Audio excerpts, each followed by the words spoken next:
And we are live on Facebook, Chair. All right, thank you, Jason. Hello, everyone. Welcome to the October 21st meeting of the Lower Russian River MAC. Thank you all for joining. I'm going to call the meeting to order. I think it is now 5:31 p.m. And we're going to lead off with the Pledge of Allegiance, led by Vesta.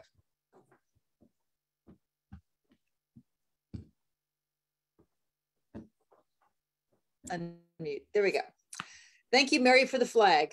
I pledge allegiance to the flag of the United States of America and to the republic for which it stands, one nation, under God, indivisible, with liberty and justice for all. Thank you, Vesta. All right, the first item is to ask Mary to do a roll call to make sure everyone is here. Marquez de la Plata? Yes, here. Vesta Cupsteaks? Here. Jeanette Dillman? Here. Okay.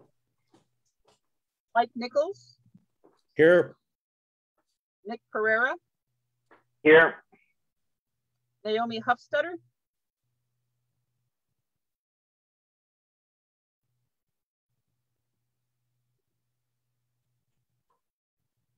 Okay. Tyra Wink? Present. Alice Teeter? Hello. And Lisa Nominson? Present. All right. Thanks, Mary. This is the time for any of the council members to let us know if you have a conflict of interest with anything on the agenda. Anybody? Okay. No one has stated they have a conflict, so we're going to move on to correspondence. We did receive two pieces of correspondence, one from Bruce Robinson and one on the Dubrava Village Community Letter. Those are both in the packet.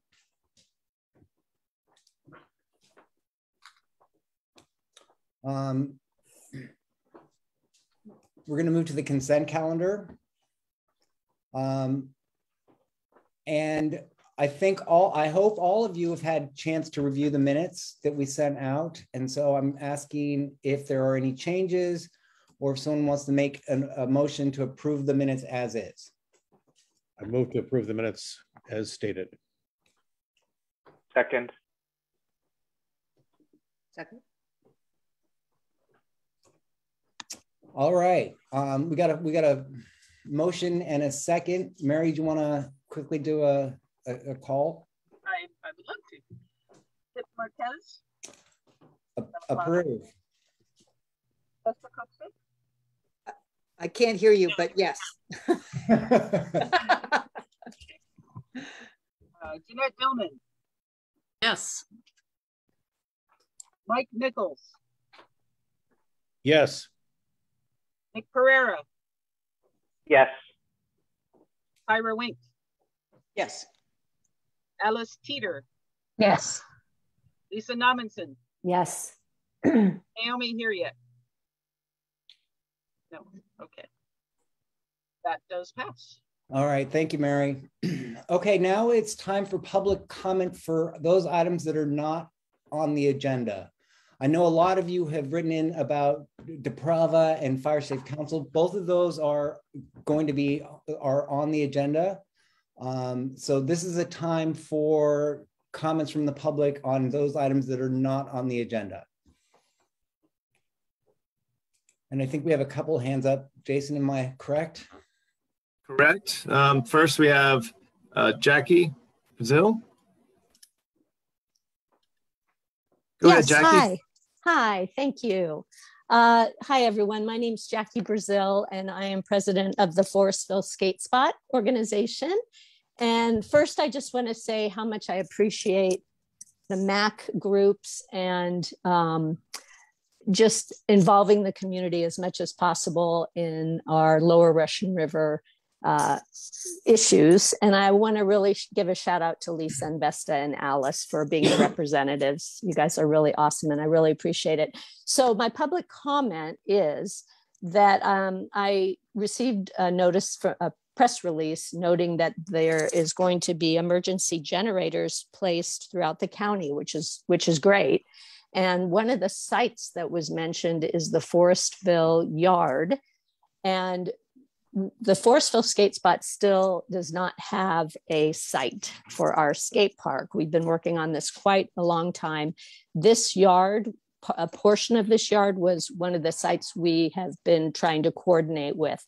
So I wanted to know, I haven't gotten any confirmation, or I don't know any details about where it's going to be on the yard or if it's going to be there, but I just wanted to put it out there that I think this could actually be a really great partnership with the skate spot. And we could use the skate spot as a resiliency area for people to meet if there is an emergency. And this generator would be there. It wouldn't interfere with anything. And we could have water, bathrooms, we could have shaded seating area. It could be a really great place for people to wind down and, just get together and support one another. So I would just like to put that out there. And if anybody, especially the Fire Safe Council or whoever is going to be working with the generator could reach out to me, I really appreciate it. Thank you. Thanks, Jackie. Jason?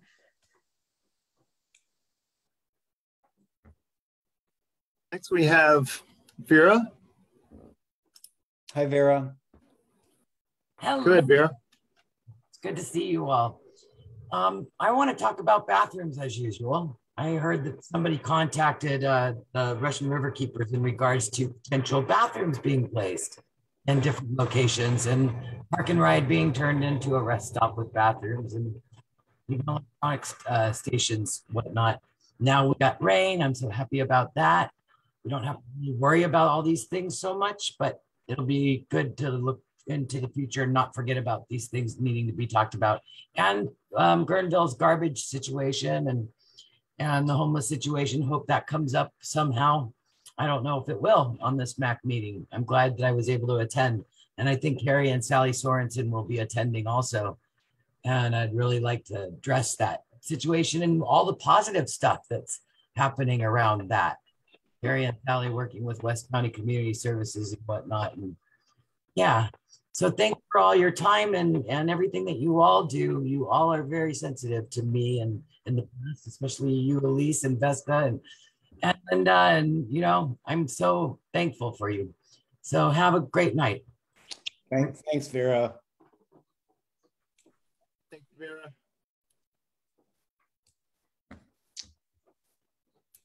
Next, we have Roberta Mcintyre. Go ahead, Roberta. Hi, Roberta. So I just want to let you guys know that I'm Roberta Mcintyre. I'm President and CEO of Fire Safe Sonoma. We're the countywide Fire Safe Council, and I just wanted to make myself available at your meeting this evening to answer any questions about Fire Safe Councils you may have. Thank you. Thank you.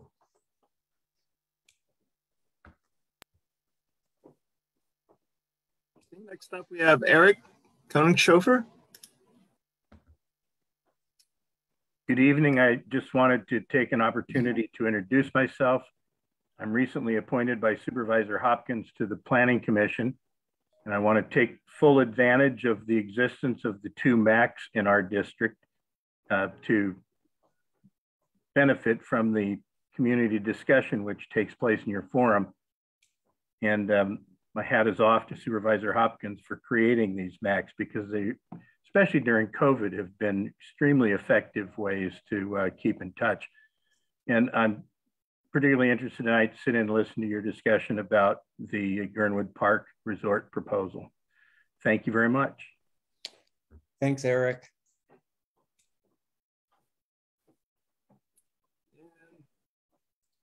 We have Cynthia Strecker. Hey, Cynthia.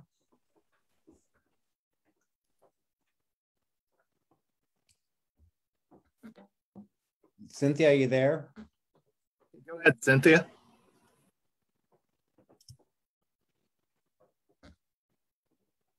Okay. Oh, we can hear you now. Okay. I just wanted to say that I have a question rather than a comment, and I know that you're unable to answer the question now, but I'm hoping that at some point during the meeting, perhaps you will. And that is, I'm wondering how the meetings of the land use committee are noticed, because a number of people have talked to me, wanted to go to the land use committee meeting, but were unable to find out, I guess, how to do that. And so that's my question. All right. That's it. Thanks, Cynthia. I think that may get answered a little bit later. Yeah. Anyone else, Jason, that you can see? That's all the hands up we have, and no questions in the Q&A. All right, great. Thank you. Thank you, everyone, for your comments. Next up, we have Supervisor Hopkins, who's going to give an update on some goings on around the Lower Russian River. Great, thank you so much. I really appreciate that, Chair. And a couple of things that I want to announce. One is very exciting. Our Tourism Impact Fund application is now live and open. We have been blessed with a good chunk of Tourism Impact Fund this time around. We were kind of cut and short last year and didn't have very much, but we have over $300,000 to distribute this year. And so look forward to, again, implementing the will of the Lower Russian River and coastal maps and the recommendations that you all made a couple of years back now.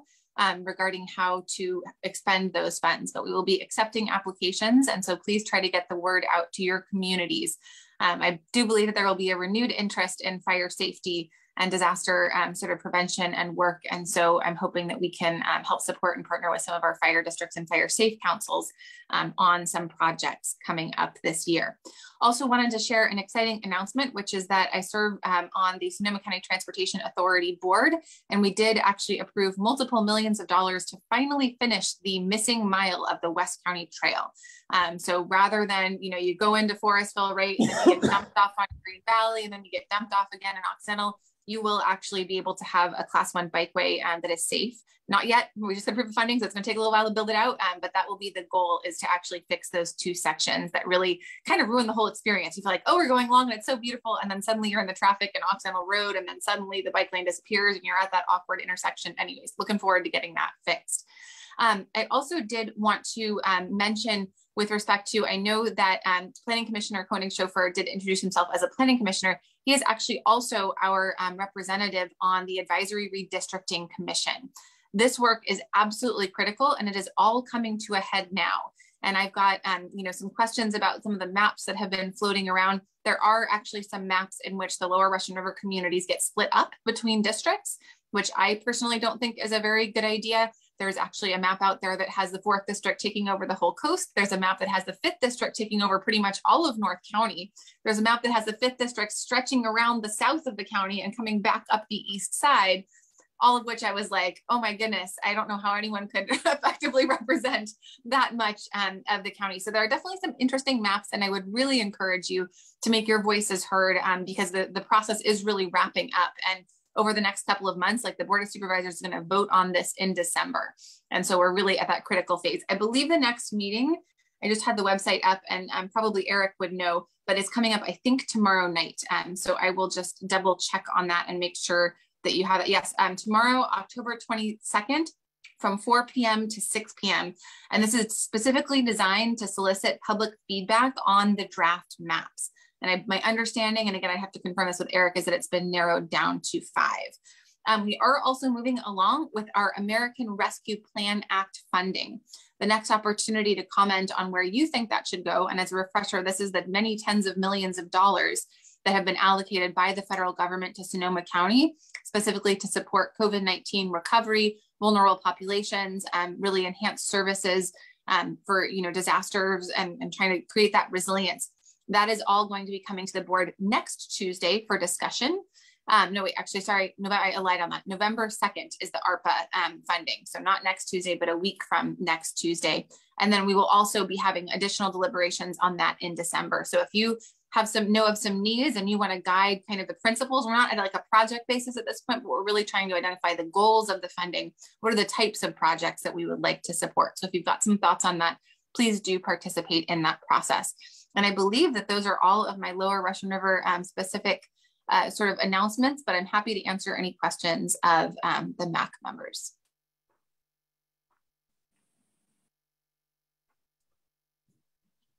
And I'll hand it back to the chair. Sorry, I was on mute. All right, I see Mike's hand up. You have a question for Linda? Yes, through the chair, Linda, Supervisor Hopkins, I just was on the county website looking at the proposed maps, but it's listing all of the maps. It does not drill down to the 5 maps that were just noted in your comment.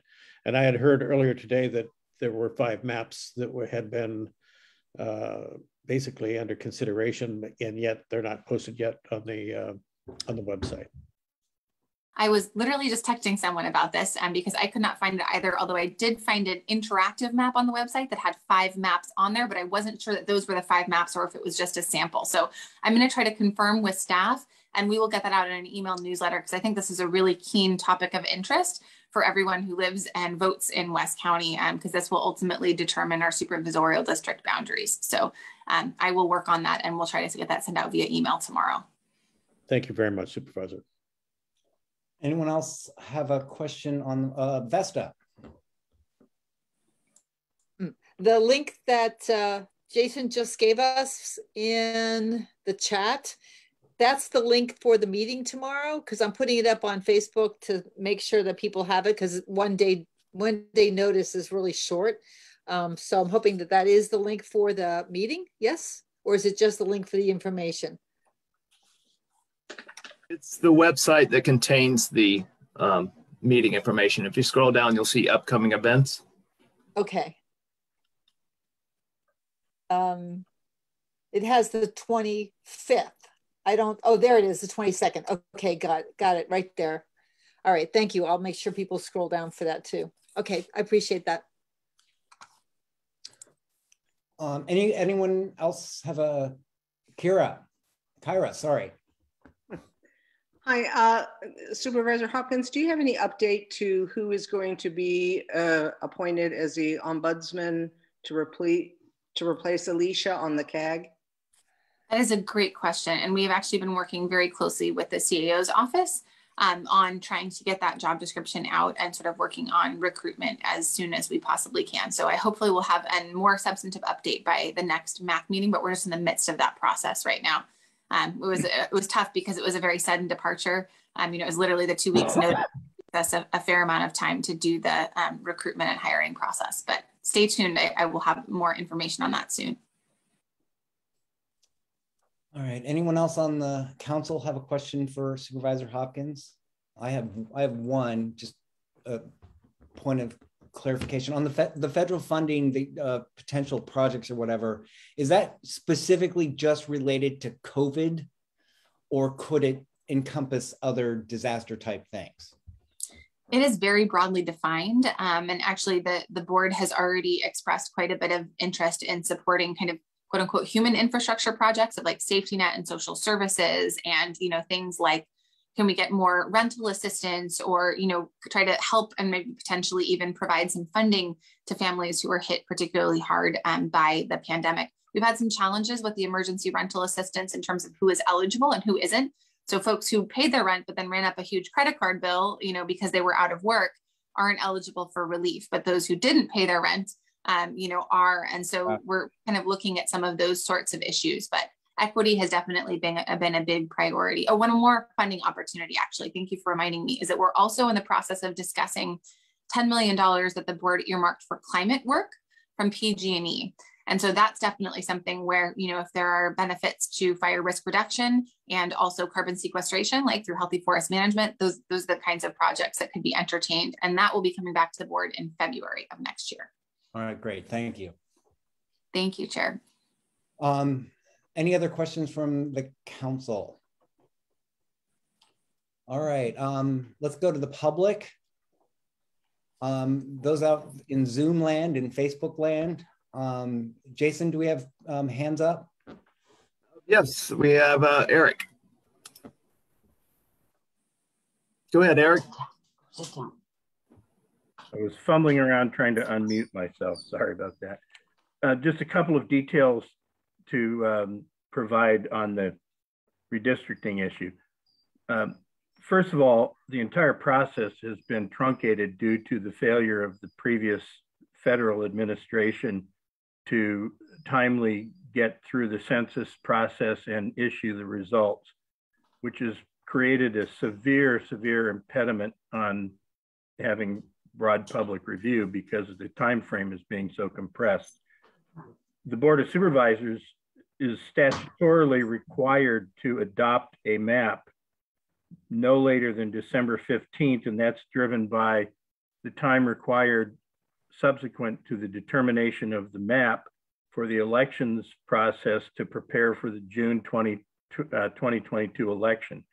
So it's a fixed, there is no extension, that's the deadline. So the commission, the advisory commission, met this past Monday and got the first recommendation from the consultant on 5 maps that were presented by the consultant. Feedback then for the next meeting, which is Friday, as Supervisor Hopkins noted, at 4 o'clock, to review what modifications the consultant came up with from input on the Monday meeting. Then we meet again on this next Monday, the 25th, for the commission to take its final action on what maps it's going to forward to the Board of Supervisors. So it's extremely tight, very compressed, and that's it's an impediment to every local government and state government across the nation. Whatever districts are put in place will stay in place for the next decade. So it's, it's really very critical. It's a very complicated thing to do, starting with this, that the current boundaries satisfy federal and state law about being within the parameters of population in each district. So, there is the reality that the board could just adopt the current map and it would be in compliance with all applicable statutory, state and federal statutory requirements. You think about it, it's a zero-sum game. If you want to move some people out of one district into another, then you have to go find that many more voters to put into the district that, so it's like squeezing a balloon. I mean, every time you squeeze it, it pops up somewhere else and it gets quite complicated.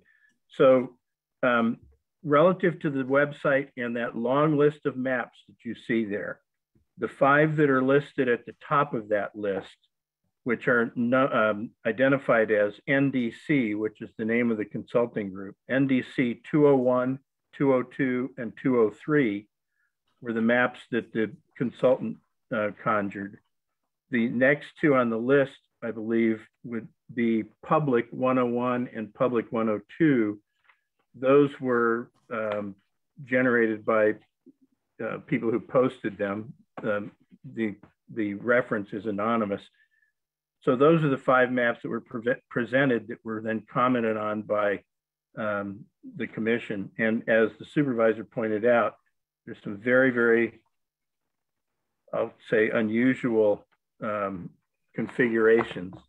And I would just point out that, to my thinking, one of the critical first layers of analysis, there are 2 categories broadly stated of people in Sonoma County: people who live inside cities, people who live in the unincorporated area.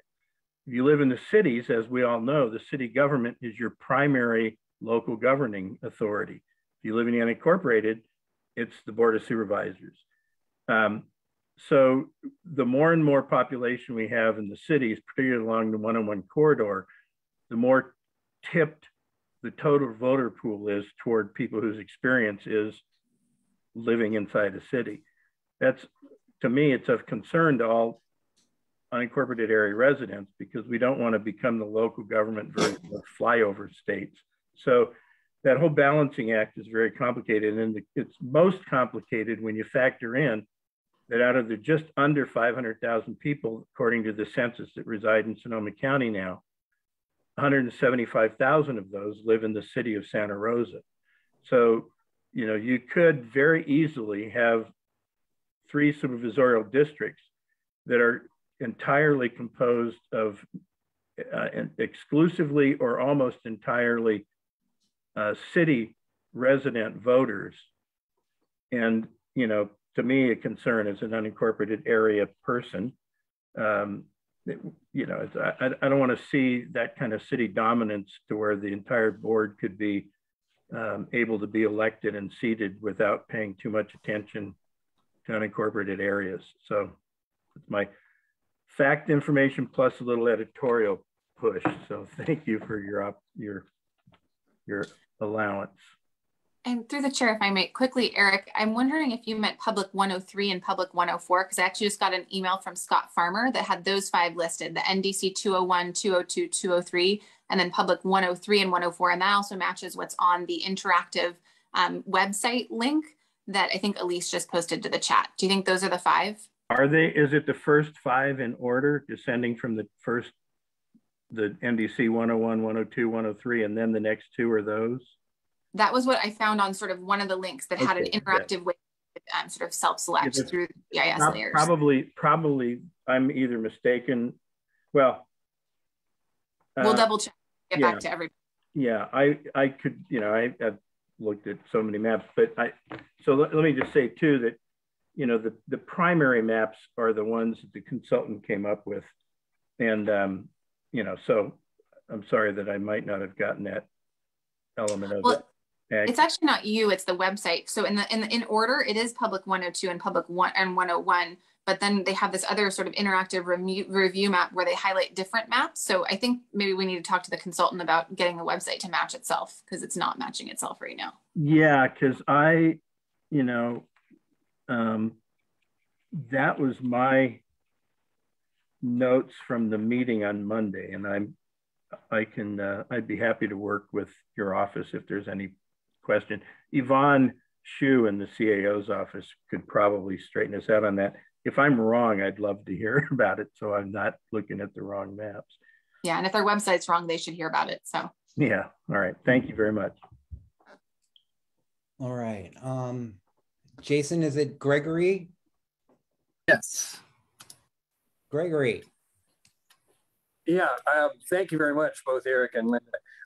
For someone who doesn't, like me, have access to your chat, where on the county website can I find these maps?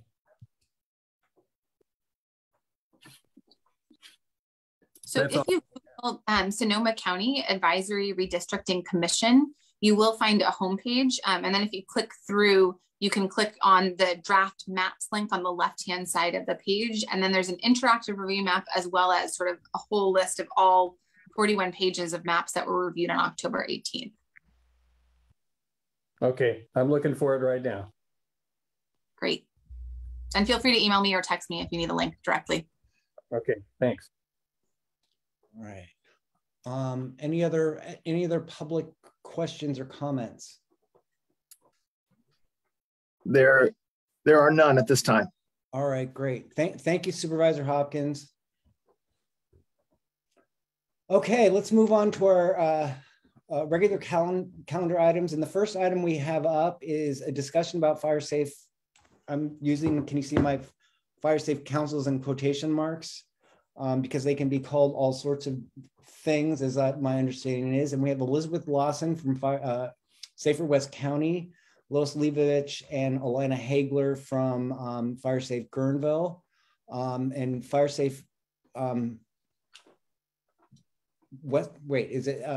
Now I'm messing up the name. Safer West County. Sorry, I always get that mixed up. It's kind of it's acting as an umbrella organization to some degree, and so they're going to talk about the umbrella organization and then how each community can create a council based on a model or adopt it and use that resource as a way to get this done. So with that, I'm going to turn it over to the three of you.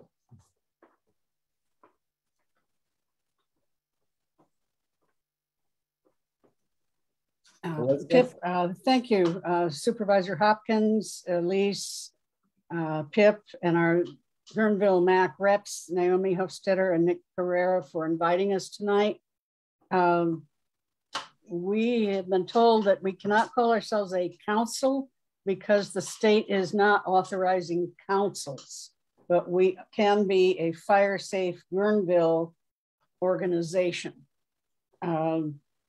Our mission in the Guerneville area are to promote wildfire prevention, educate residents about evacuation preparation, build community cooperation, minimize risks to life, homes, natural and human-made resources, and forge strong partnerships with first responders and other fire-safe organizations.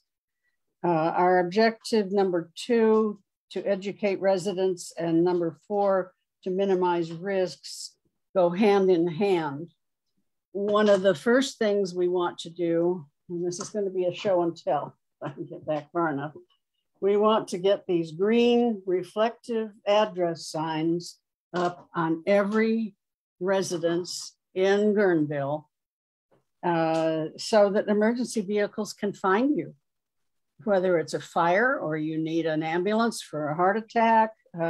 If you have no address sign, it's going to delay help getting to you. These are available through the Sonoma County Fire District, and we want to supply these and ask for a grant to cover the cost for Guerneville. The second objective is to place official evacuation tags, and we've been going around collecting goodies all over town. These are available at the sheriff's substation. You should call ahead to find out if they have enough for your needs if you're doing a large area. These are to be placed on your front doorknob or on your front fence gate, so law enforcement will protect your property during a wildfire. They know when they see that sign that you are gone and that there should be nobody wandering around on your property, so law enforcement will be looking out for your property. There is no cost for these tags. The phone number, non-emergency number, is 869-0202 for the Guerneville substation to ask for these. Also, we want you to use your NOAA radios, and this weekend is a good time to make sure they're working. A lot of you received these. These are strictly information that you can listen to. You cannot contact anybody through that. Anybody who has one of the GMRS radios has a NOAA channel, and you can contact people on other channels locally if you need help. The white one, you have to keep it plugged into a wall outlet and turned on so you will not run the batteries down for you to be able to hear the alarm. And this weekend we may hear some with the excessive amount of rain that we're due to get. To alert others in your neighborhoods of evacuation notices, we're wanting people to, well, not everybody in every home, but several on each street to have marine foghorns. Alina, do you have one? Those are very loud. They're very distinctive. They don't sound like law enforcement vehicles. They don't sound like car horns. They will let people know, okay, this is an emergency. I hear that foghorn. We don't have any fog, so it must be time to evacuate. So get the heck out of Dodge. We're looking for a source that will supply these with reasonable pricing. Also, during evacuation, use your little radios, and some people have better ones than this, but these are basic. When you are leaving with 2 vehicles per household and you want to keep track of each other, you can do that through that. If there is no way to use your cell phone to call 911 or to talk to each other. This weekend, we're going to be conducting a Stormwatch net using our GMRS radios. It will start Saturday night and go through Sunday and Monday and into Tuesday. The instructions will be sent out tomorrow to the GNA members who have these radios. The main brunt of the storm could bring down trees, power lines, cause power outages, flooding. Intensity of rain could cause mudslides in areas that have burned. Wind velocity can rip property roofs apart. So this is a weekend to be using all your emergency gear that you have. And our final objective that I want to talk about is to forge strong partnerships with first responders through your local fire department and sheriff's substation. Fire Safe Guerneville is about keeping our residents and business owners informed and as safe as possible through joining together. Together we are stronger. That sounds trite, but it's true. We plan to hold meet and greet events with firefighters and sheriff's officers where they can give us information regarding safety that during other types of emergencies such as flood, earthquake, large mudslides, and prolonged power outages.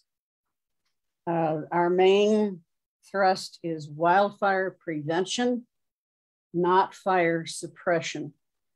Throwing a lot of water on a fire when we're in a drought doesn't make any sense. So let's stop those fires before they start. Alina will now talk about the difficulties that our lovely Guerneville topography causes for us. Thanks, Lois. So the Lower Russian River area of West County has some distinctive and really diverse geological features that create not only microclimates, but also microcommunities. And I think with Fire Safe Guerneville, we want to focus on the needs of our neighborhoods to find tools and resources that fit those unique needs as they relate to home hardening and vegetation management, while working within the overall goals of the county's wildfire protection plan. Lois and I are examples of the different neighborhoods which exist in our area. I live in the timber, a term that firefighters use to describe those of us that are crazy enough to live in these remote forested areas. And for example, my closest neighbor is 2 miles away, while Lois lives in a traditional neighborhood in Girdwood Park, and her neighbors are all around her. So my need for defensible space is going to be very different at my ridgetop house than it would be for her. But we both can benefit from paying attention to home hardening techniques, and that includes things like Class A roofs and the famous 1/8-inch screens on your vents. So learning how to harden your home starts with home assessments, and the Fire Safe Sonoma has been really good about doing some here in West County. And these assessments are about education. They're not punitive. They just want you to know what's working well at your house and maybe what needs to improve. And we would like to, as a group, try to increase the number of those assessments done to our neighbors' houses so they can understand what they need to do. We'd also like to create a more resilient community by educating our neighbors and providing access to resources, which will reduce the community's overall risk of damage from wildfire. It's by working together, as Lois said, that we can achieve these goals and perhaps influence how insurance companies see our wildfire risk when deciding rates for homeowners insurance. It's not going to be likely that your house will be decided on by itself. They'll likely look at the entire region. And also I want to talk about the strategic importance of the hills around us as a way to protect the lower Russian River communities from wildfire. During the Walbridge fire, CAL FIRE used Old Cas Road to access Devil's Backbone Ridge, and that really helped keep the fire from entering into Guerneville. And we're committed to working with county agencies and CAL FIRE and anyone who wants to talk about issues such as safe roads. It's really important that our first responders can access things in a safe way. And I also want to talk about environmentally sensitive vegetation management. Those plans have to work in concert with the environment around us. And we also want to look at things like the ridge tops. There are, as many of you saw the smoke from the big vegetation management plan that included prescribed burns off Magic Mountain this past week. And those are things that we might want to look at in the future. And also I want to support neighbors. I've had people approach me about keeping water tanks on the ridge tops. In the case of, as it's, this past year with the drought, a lot of people were losing water. So what if we had water tanks available on ridgetops to help the firefighters when they do have to do suppression? Also mapping the old fire roads. How do we maintain those old roads so that we have access not only for staging and for equipment, but also secondary access routes for people who have dead end roads out in the hills. And we will be partnering with FireSafe Sonoma. They have offered to be a fiscal sponsor for our future hopeful grants. And we'll work with Safer West County. And I know Elizabeth is here to talk about their programs.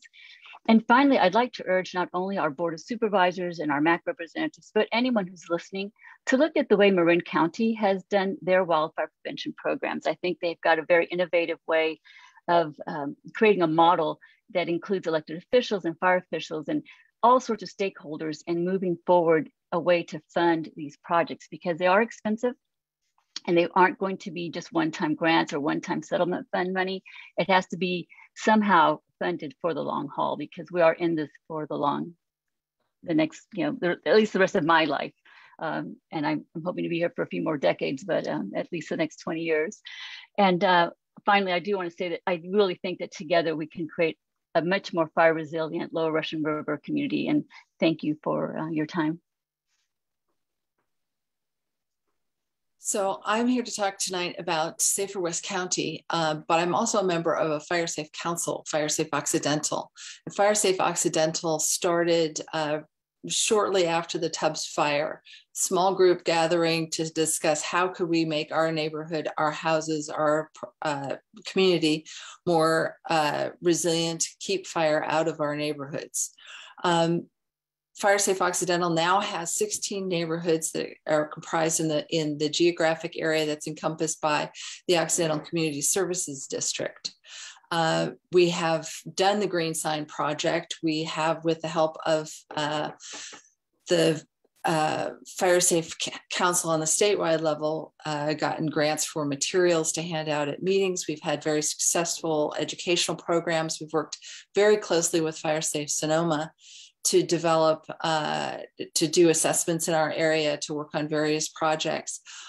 But we also ran into something fairly early on, which is that we needed insurance in order to be able to hold in-person events. This was pre-COVID, so we had many in-person events in order to be able to move forward. We also wanted to have work days, and we realized we needed insurance for that. In order to do that, we needed to be an entity. We also needed the funding, but not as much funding if we had the insurance as it would cost to insure it into each meeting independently. And we also realized that we were gathering information and resources and connections. Sorry for the phone, can't help that. I'm actually approaching 65 and they're calling every 15 minutes. Sorry. But the issue is that we need to become a nonprofit. And when we looked at becoming a nonprofit, we decided that it was most effective to become a nonprofit for a wider area so that we could provide support to other councils as they developed in other areas. For instance, we were working very closely already with Camp Meeker because the Occidental Community Services completely on three sides bounds Camp Meeker. And also because Camp Meeker's issues are very similar to some of the Occidental area's issues. So we worked closely with the Fire Safe Camp Meeker Council. We decided to become Safer West County with a focus. We are Fire Safe Occidental. We are also Safer West County, and Safer West County has a focus on the larger regional issues and the interconnectedness between the fire safe councils in West County, which have a slightly different need than other areas of the county. So Safer West County is a group of the various fire safe councils. Right now we are connected with Monte Rio, Occidental Bodega, West Sebastopol, Freestone, Camp Meeker, and Bodega Bay. We are hoping that Forestville and Guerneville will both have very active fire safe councils and that we'll be able to work together to advocate for the needs of West County, to get collaborative grant funding and use the fiscal sponsorship of Fire Safe Sonoma so that we can all work together and create a safer, more resilient West County. The other thing that's important to know about Safer West County is that our goal is to focus on resilience in the face of our fire shed, our shared fire shed, but also in terms of our watershed. One of the biggest dangers when we were identified when we were doing our CW, our community-wide fire protection plan, was to look at what the impact of an earthquake would be, because an earthquake could be a very, very serious source of fire danger in our area. So we included that in our CWPP as something to consider. But the resilience in terms of setting up communication systems that work between neighborhoods, between fire safe councils, so that we can communicate quickly when something is happening, will also serve us during an earthquake. It will also serve us during floods. And so we're hoping that we can build a more resilient West County, that we can work together, share information and share resources and share energy, because this takes a lot of work. And we're hoping that Guerneville and the lower Russian River area will be active and moving forward, and we completely support all the plans, and we thank the MAC and everyone listening for any support that they can give to your fire safe councils. It's important work, and we all need to do it together, because a connected community is a safer community.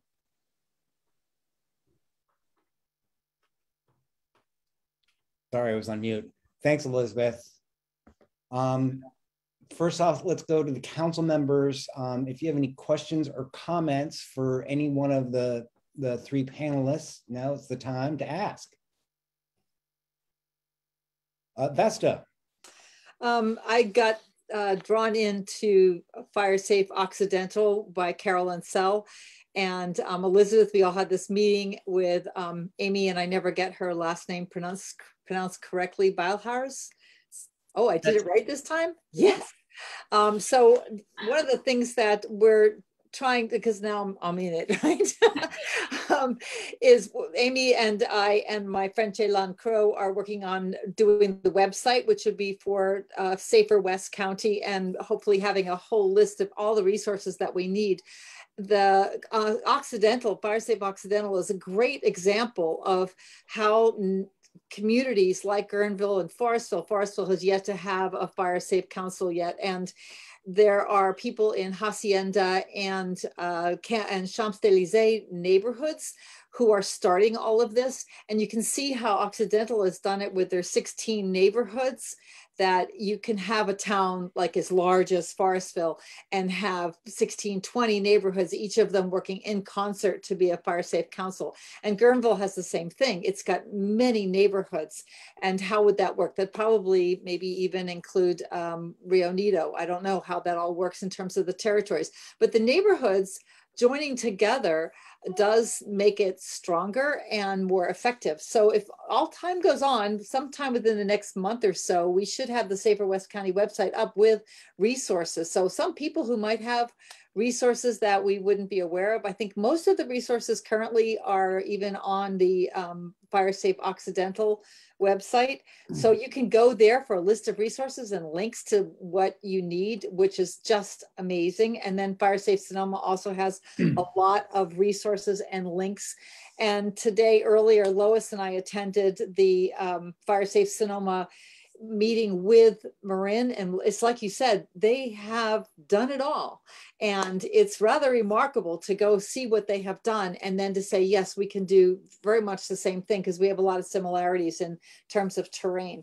But I think the biggest deal is that we got these neighborhoods that can join together, and just like the MAC has areas that are specific to our areas, that those within those can become the neighborhoods within the districts that allow us to do this. It's like Elizabeth said, this is good for not only fire, but flood and earthquake as well. So the whole system is spectacular, and just really ramp it up. We need to ramp it up. And I really appreciate what you've done in Occidental as an example for our kind of river communities that are very similar.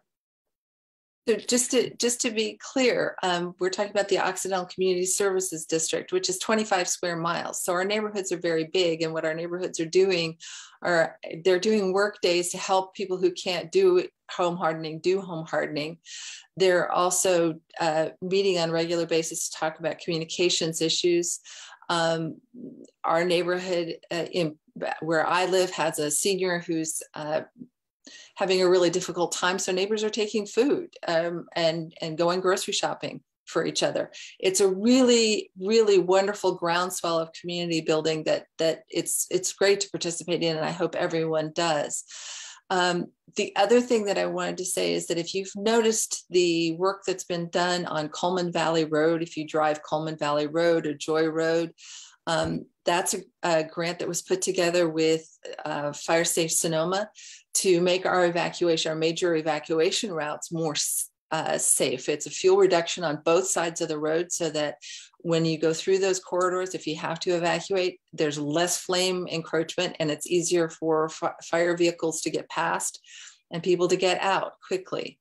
The other thing that we're doing is that we have a set of Americorps volunteers. This is the second group this year that has come. They're staying at Camp Meeker. They're working a couple of days a week with Safer West County to help home hardening around houses for people in the community who cannot do the work for themselves.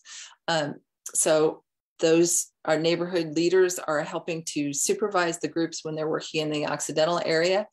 And we're hoping that we can also offer those resources to some of the other areas in the Safer West County region so that everyone can see what can be done if you work together.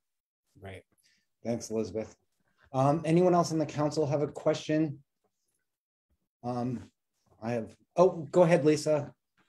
I just had a quick question for Lois. Thank you so much to all of you for coming to speak to us. And I wanted to be reminded how we can publicize the green address number signs, or where we go. Where did you say we go for that?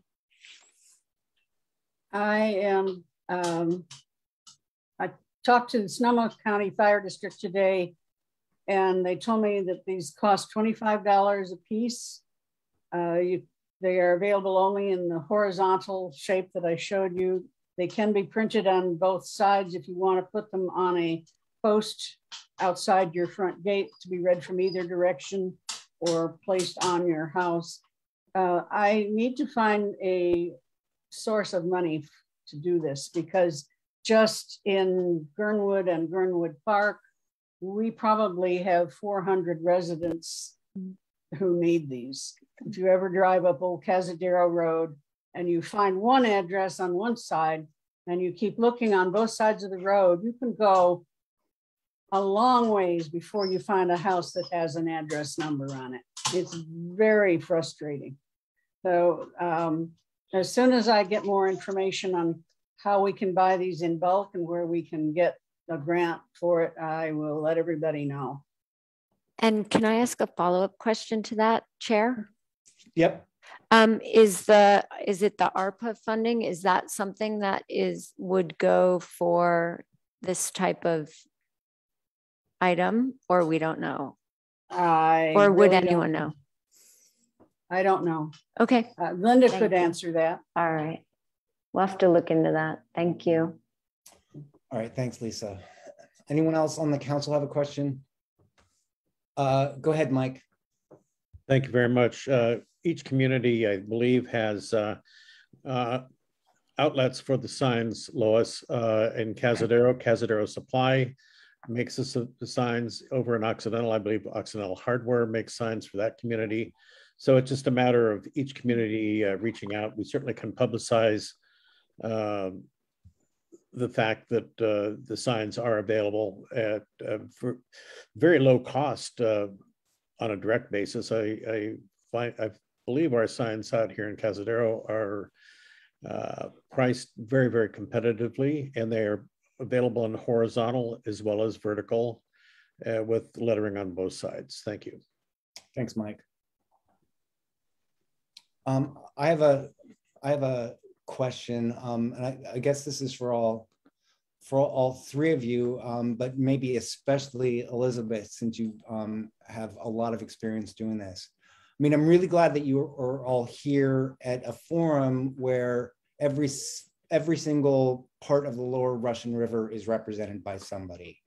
And I know that we here in Rio Neto, and Vesta talked about Forestville a little, but Pocket Canyon, I don't know what's going on in Cazadero necessarily, but lots of groups have started, stopped, spurted forward a little bit, and then come back some. It's too hard to figure out how to do it. How do we do it? Would Safer West County be willing to have a meeting where we have a representative, whether it's the person on the MAC or someone's assigned, and you have everyone here that could either be that person or find a person for their community that we can actually meet and kind of get down to the nuts and bolts of how you actually really start this, to learn from the successes you've had and the mistakes that you've made, so we could potentially get every single community at least started down the right path. To answer your question for, yes, absolutely. Safer West County is dedicated to doing just that. So much so that at our last meeting, we started a meeting of councils. So after the Safer West County board meeting monthly, there'll be an open forum for fire safe councils, however they're constituted, and representatives to come to that meeting to discuss, talk about problems, talk about issues, talk about successes and challenges, because we would like to be able to support and share the resources and the information that we've learned, and because your fires are our fires. There is no way for us to survive a fire if it gets out of control where you are. So we need to be working together on this on a large scale community level, and we'd like to encourage that. So anyone can contact me. I'll go ahead and put, well, actually, the easiest way to contact us is to go to info@firesafeoccidental.org and send your contact information in there. Someone will contact you. We will work with you. As soon as the Safer West County website is up and fully going, we'll have contact information there too. But you can get a hold of us. We are fairly public about who we are and where we are. We're on Nextdoor a lot. So please join us in this work. Great, thank you. Actually, Pip, that's how we got to this meeting today. Right. But I know not every community was involved in that. You now have every community out here. That was our goal. Yeah. Right. No, I know. But anyway. Yep. Thank you. Yep. Lois.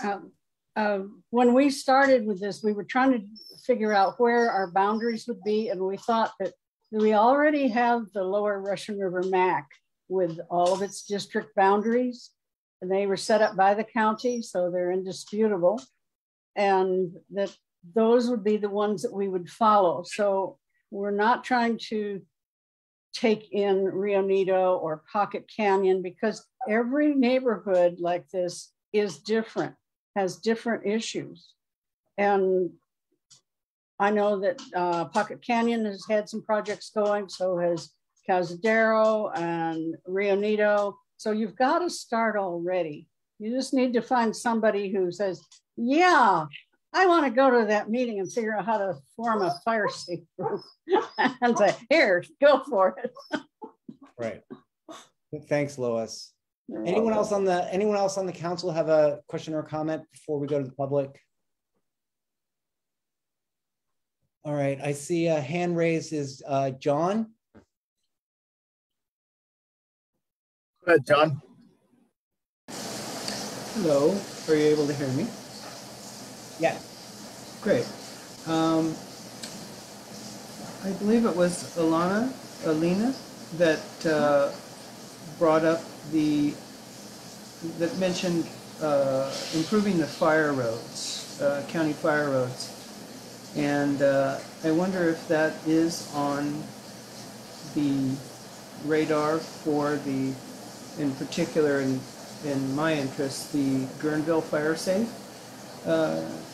Committee, because I hike those roads regularly, and not only are some of them impassable because they need some repairs, but it appears that as people have recently bought up a lot of property in these areas, they have put up their own fences, metal gates, and locked them. And my question is this not county property? And how and why have these people been allowed to do this? And just a general question, can we get all of that on the radar? Because it's become so much more important to us all to have these escape routes. Thank you. Thank you, John. Lois, did you want to? Yes, if you contact Permit Sonoma and give them the address of the home that's put a gate across the public road, they can look into it for you, because it is not something that a private resident can do. If it's an entry to a private driveway to their own house, yes, they can, but not across a county road. So Permit Sonoma, you can just Google that and the department comes up and you can submit a question. Elise? We have also talked a couple times in the MAC, among MAC members, and the two that I think were most interested in this aren't here today. Our alternate in Forestville, Sherry Owens, and I believe Naomi Huffstetter in Guerneville. A couple of our MAC representatives have expressed an interest in helping to map the sort of deteriorating fire roads and help us identify which ones should be prioritized and which ones we need to figure out how to open up. And because some of them are private property, some of them do have county easements. There are a lot of different rules there that need to be figured out. So if anyone's interested in volunteering or participating in such an endeavor, please contact myself or Pip, and we will connect you to the MAC members that are interested in that. Yes, Lois? In 2017 and 2018, the Russian River Fire District had a disaster evacuation planning committee that met for until 2019, and Cal Fire Battalion Chief Marshal Turbeville mapped every single one of our neighborhoods and marked with red arrows which are the evacuation routes that are the safest and which are the routes that will be the ingress for emergency vehicles. And I have all of those in my computer. I can send them to anybody who wants them. Ooh, how exciting. Thank you, Lois. That's awesome. Jeanette, I sent one to one of your neighbors that we met during our event on Sunday. So she is passing that along. Okay, thank you. I think we're having a meeting coming up soon. Yeah. Thanks, Lois. So we're from Forestville all the way to Cazadero and every little area in between. He did a fantastic job with maps. Great. All right, who do we have next, Jason? Jill Templeton. Hi, Jill. Go ahead, Jill. Hi, can you hear me? Yep. Okay, I wanted to echo Lois's remarks and Alina's remarks and John's remarks as well. Lois's in particular, that it's not always a fire or flood or storm, but an emergency, and Alina's about repairing the county fire roads. And I have an anecdotal bit to give to you. A couple months ago, I needed to call an ambulance. I live up on Siri Road, and they came very quickly, but their routing software sent them up Sinopius and Old Santa Rosa Avenue, and then onto Duncan Road. And if you're familiar with that intersection, you know 2 cars have gone off the edge of it. And the ambulance driver said we made a 15-point turn. We thought we might have to back down.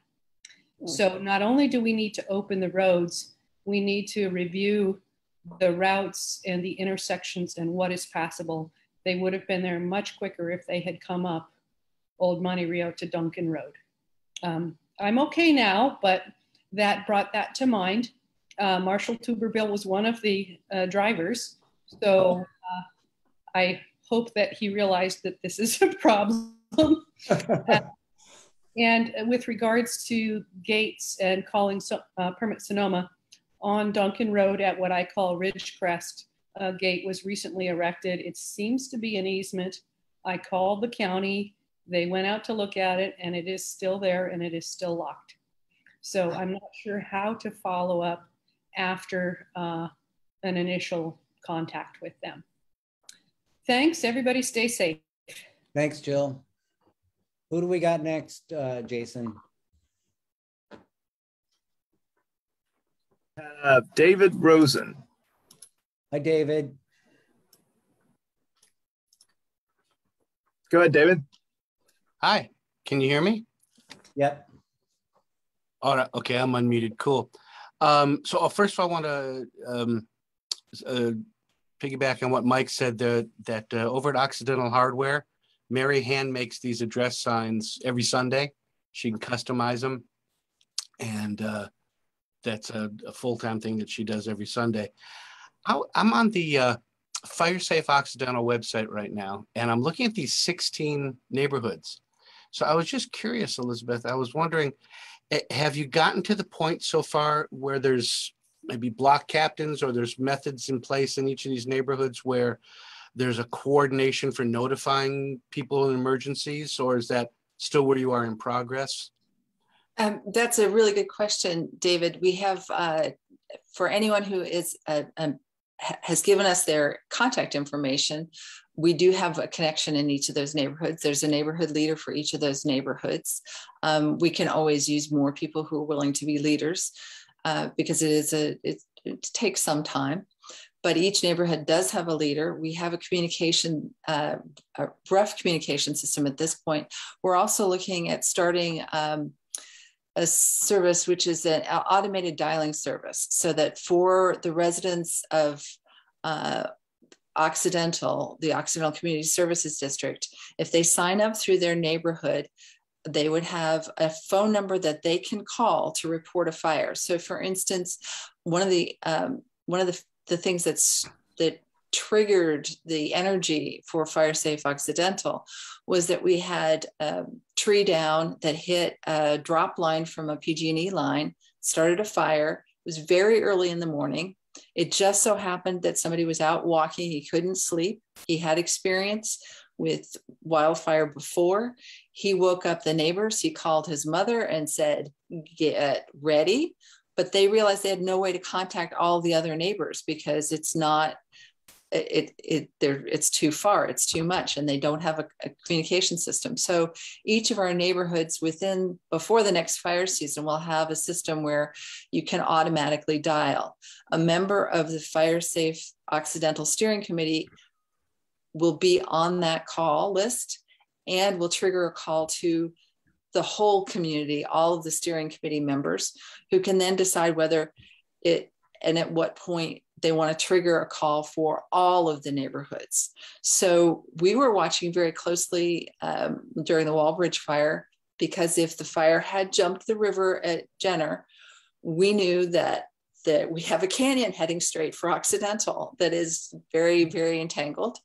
And we would have to watch that and try and figure out how soon we should start calling people and letting them be aware that they needed to pay closer attention or potentially evacuate before the county calls. If a neighborhood has a very local fire, though, you need to be able to contact people right away. So our CYO camp is now connected to me and I'm connected to them, so that if I get notification that there's a fire, I can call the camp, because they don't necessarily get signal. So we're working very hard on this issue. Thank you. Jason, who do we have next? Next we have John. Hi, John. Hello again. I actually took my hand down and was distracted, so I apologize. I don't have my question formulated, so I'm going to relinquish my time. All right, thanks, John. Who do we have up next, Jason? If anyone, I don't see hands, but I could be missing. We don't have any hands, but we do have some questions in the Q&A. And just to remind our panelists, you can always jump in the Q&A and type answers to folks, but I will go ahead right now and read these 4 off in succession. So from Lisa Loop, we have, how are we addressing getting these messages out to those who are internet challenged? Many people who do have internet access are still not comfortable harvesting this kind of information. I suggest we encourage a buddy system in which each of us who is internet savvy adopts a neighbor who would benefit from help accessing such information. The next question comment is from Vera, and it's, can we talk about water tanks on ridge tops? That was brought up for fire safety, being filled with non-potable water. I think Elise is responding to Tia R right now, but I'll go ahead and read that out. Can the map, Luis, Lois was talking about with escape routes be published somewhere publicly? And then Vera again, can Moscow Road in MR, Monte Rio, be cleared of overhanging trees, two-way lane restored and open back up on Duncan Mills? And those are our questions in the Q&A. Great, thank you. Chair? Alina, yeah, go ahead, Alina. I can deal a little bit with the water that Vera asked about. Vera, we're looking at water catchment, potentially, especially now that it's finally raining. So we are looking at maybe getting some tanks that would be able to do the water catchment in the winter so that that water could be caught to some degree. So the difficulty is actually moving any water up into the ridge tops. Water is extremely heavy. As you know, it's 8 pounds per gallon, and getting it up and down in thousands of gallons at a time, it's a difficult calculus to do. All right, great, thank you. All right, thank you, 3. That was very informative. You're welcome. Thank you. Chair, we did have one more hand that popped up. Okay. You want to take that one? Yeah, sure. Okay, it's Maddie. Hi, thank you. I actually didn't think we'd have enough time, but I do have a question. I really appreciate the work that you guys are doing. I wonder, however, if and what support there is going out to renters. I know that they're often not responsible for their perimeter, and renters also tend to be less resourced and are often struggling to manage their own lives to begin with. So I wonder what is being done to make sure that renters are fire safe, but also that landlords aren't taking advantage of increased rates of insurance and reasons to make it a little harder for their renters. Great, thank you. Elizabeth, do you have, quickly, if you could respond to that quickly. Just very quickly, we're very aware of the issue and working on trying to set up some sort of kind of information gathering and task force. It's not been particularly easy during COVID because you can't gather renters together to talk about issues as easily as you used to be able to. But we do know it's an issue. We do know it needs to be addressed. There are various avenues that can be used to work with both renters and landlords to make the situation better. So it's one of those resources we'll continue to develop. Thanks, Elizabeth. All right. We are going to move on to the next item, which is the selection process for the MAC representatives. Elise, do you want to kind of briefly talk about how that's going to work? Absolutely. And Lucy, I'm halfway typing a response to you. I'll get back to you as soon as I'm done with this area.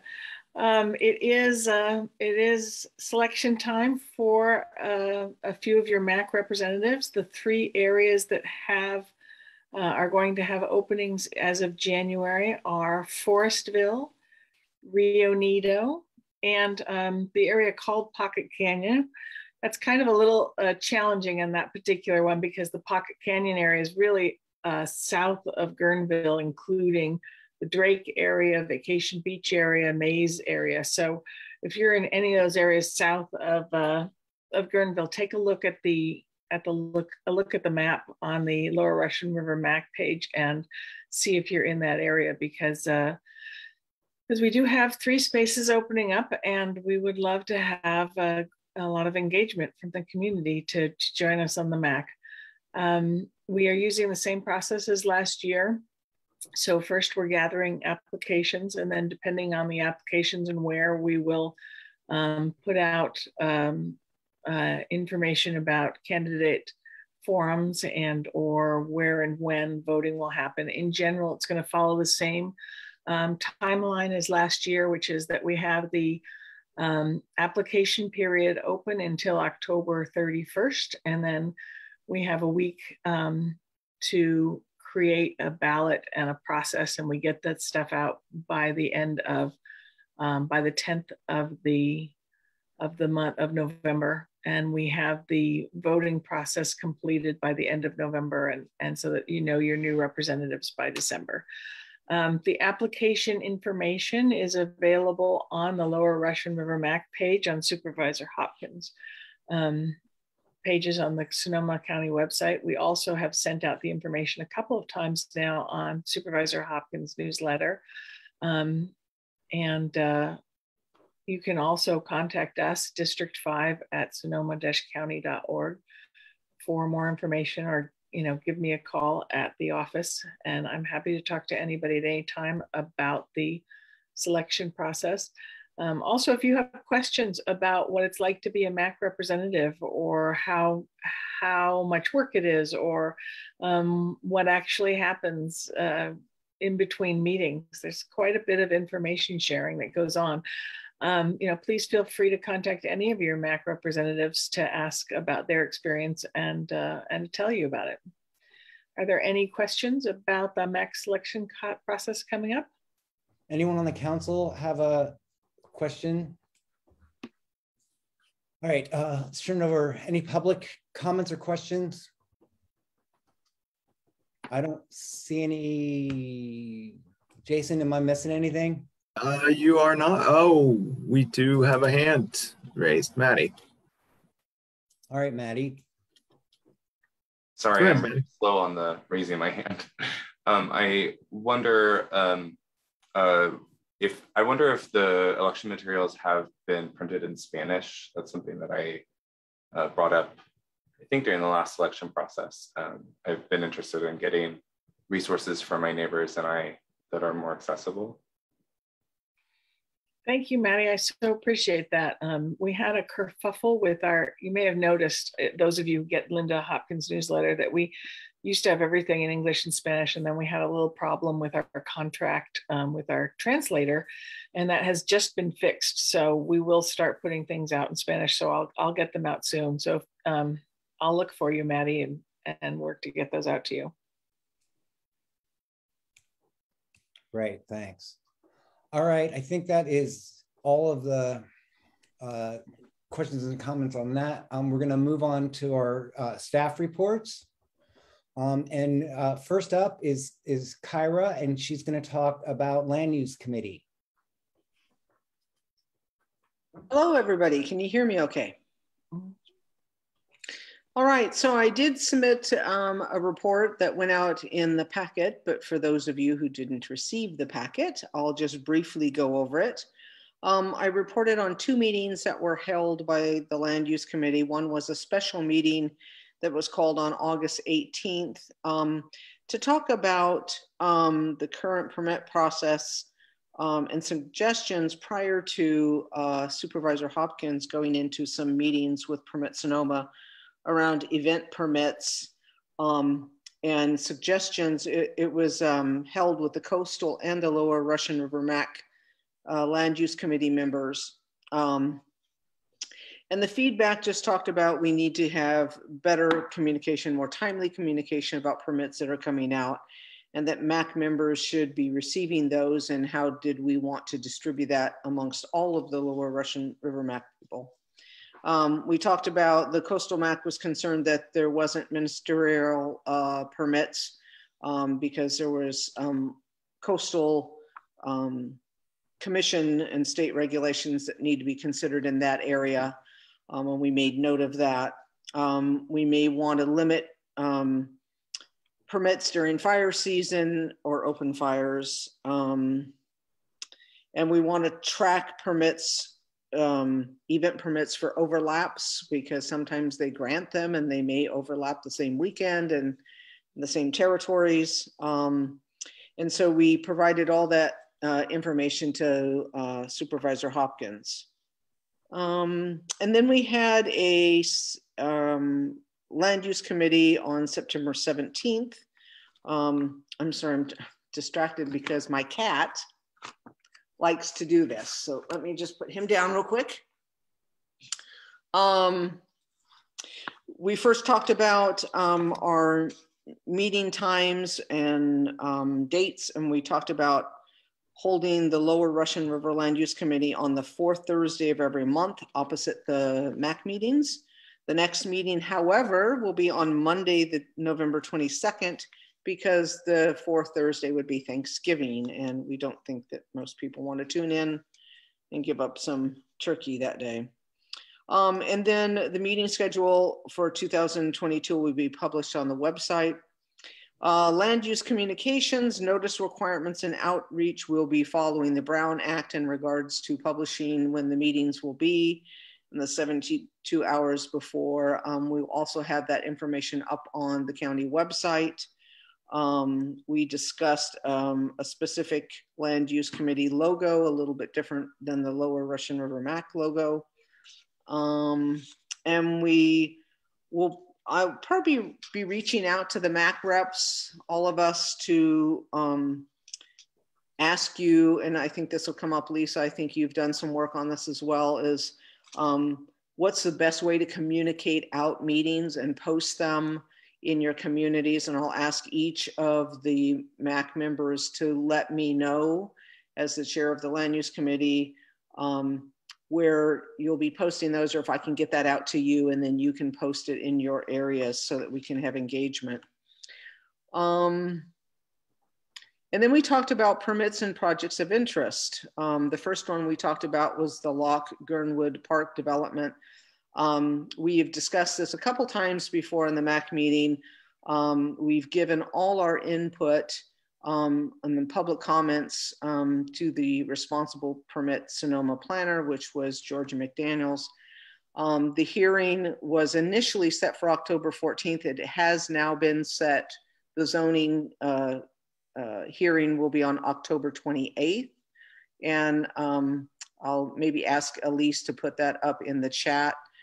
There's also an announcement that came out today with all that information from the county. So you should be able to, I didn't see it myself, but I'm hoping it came out and Elise can clarify on Linda's Facebook page or a county website.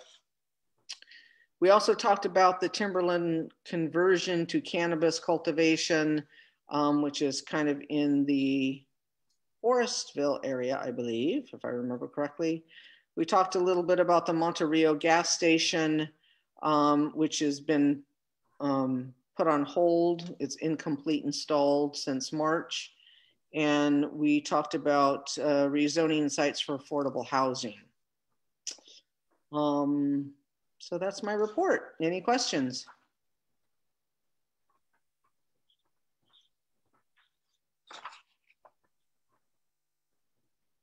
Oh, I'm sorry. I was on mute. I want to make a comment, and then I see your hand is raised, Jeanette. The land use committee was a very hard thing for this MAC to finally figure out how to make it work. And there's a whole bunch of different things that go on, including coordinations with the county, PRMD, staggering between the Coastal MAC and this MAC, the resources the MAC has available to them at the county to put these meetings on and the work that happens in between meetings as well. And I want to thank Kyra for taking this on and getting us as organized as we have been. I know there's a lot of interest in this topic with this group, and we want to respond to it as best as we possibly can.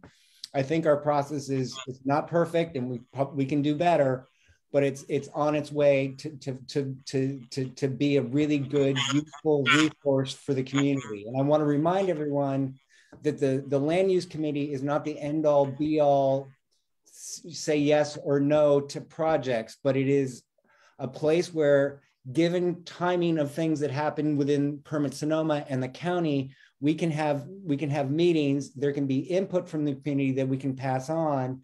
And also the committee is, and Kyra was just talking about it, can get information out to people on where the appropriate public forum for comments and questions are. And it's not always going to be at the Lower Richland River MAC meeting. And I do know that Lisa's done some work on that will be useful for land use and other committees on the MAC as well. So that's my comment on that. And Pip, I just want to say one other thing. This has been a learning curve for me, and I appreciate everybody's patience. Trying to figure out who within the county, what their process is, learning all that. I know that there's a lot of interest in the lock project. We will be taking that up in detail we'll be reviewing the report that came out from the staff. It was due out today. I haven't seen it yet.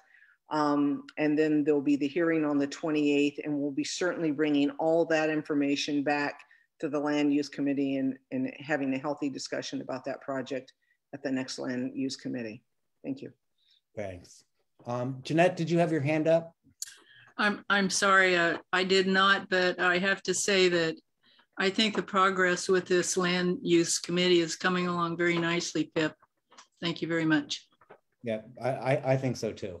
And thank you, Kyra, Mike, Nick, Elise, Gary, everyone that's been involved. It is starting to gel. It's not 100% there yet, but we'll get there. Yep. Vesta. Kyra, do you know what the timeline is for, say, the timberland conversion to cannabis, that when the public meetings are going to happen? And then the rezoning for affordable housing, that's been going on for about a year, and it gets stalled, and then it comes back for public input again. Do you have any updates on either of those two in terms of when we're going to interact with them, public meetings, etc.? I do not have an update right now, but I can find out for you and let you know. I do know that there's going to be more discussion. And one of the things I really want to do on the Land Use Committee, and we've talked about it as a group, Nick and all of us, we will follow every single project and we'll continue to update. And so it'll be a long list, and we'll just be going through each one of them, and each meeting will give updates. And as more information comes available, as it gets more towards the critical time of public comment, then we'll have some presentations. Either bring it back to the MAC with a presentation, but we'll be following each one and giving updates regularly.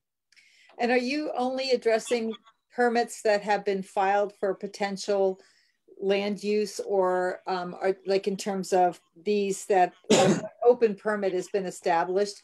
Are you following any ones that people are proposing? Things like the Forestville Skate Park, it's still looking for a location. Are we going to have any opportunities to address something like that doesn't have the land yet, that the community may want, like the community really wants Forestville State Park? So is it possible to get that on the radar of the Land Use Committee, or is it not applicable at all? That's a good question. I think I need to bring it back to the committee and ask the committee that. Okay, because part of the Forestville Skate Park was that the rezoning for affordable housing, there's one of the 5 pieces of land in Forestville that has been designated as the potential for the skate park. And if that is a possibility still, that would be a wonderful thing to chase down and get it moving along. Because the community really wants the skate park, and really the location is the big issue, because they've got what is it, open space district willing to get involved in that as well. So you know, we're looking for some action, obviously. Thank you. Thanks, Vesta. Anyone else on the council have a question for Kyra? All right, let's open it up to the public. I see Lawrence has his hand up. I wanted to say, Kira was talking about the meeting on the 28th, and there's a link on this document that was sent out. And I have tried 4 or 5 times, and the link does not work for the agenda, which seems to be the zoning adjustments calendar.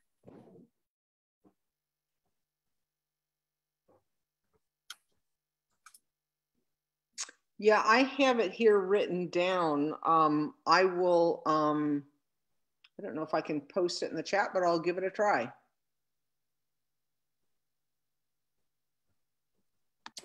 Lawrence, you can also go to the, you know, just go to the Permit Sonoma website and look under their hearings and events, and you'll see October 28th, and click on the October 28th. You don't necessarily have to use that link. You can just go to the Permit Sonoma October 28th zoning hearing, and it's the only item on the agenda, so you can find it there. All right, thanks. Anyone else have their hand up? Jason? No one? What about in the Q&A? We do, but I can't hear you, Jason. Sorry, I'm reading the Q&A right now to see if there's anything relevant to this current discussion. Okay, so Lawrence Wilcox says the link for the meeting on the 28th posted on the agenda, which contains the word zoning adjustment calendar, has not worked in the 4 or 5 times I have tried. We just answered that, Jason. Oh, thank you. Okay.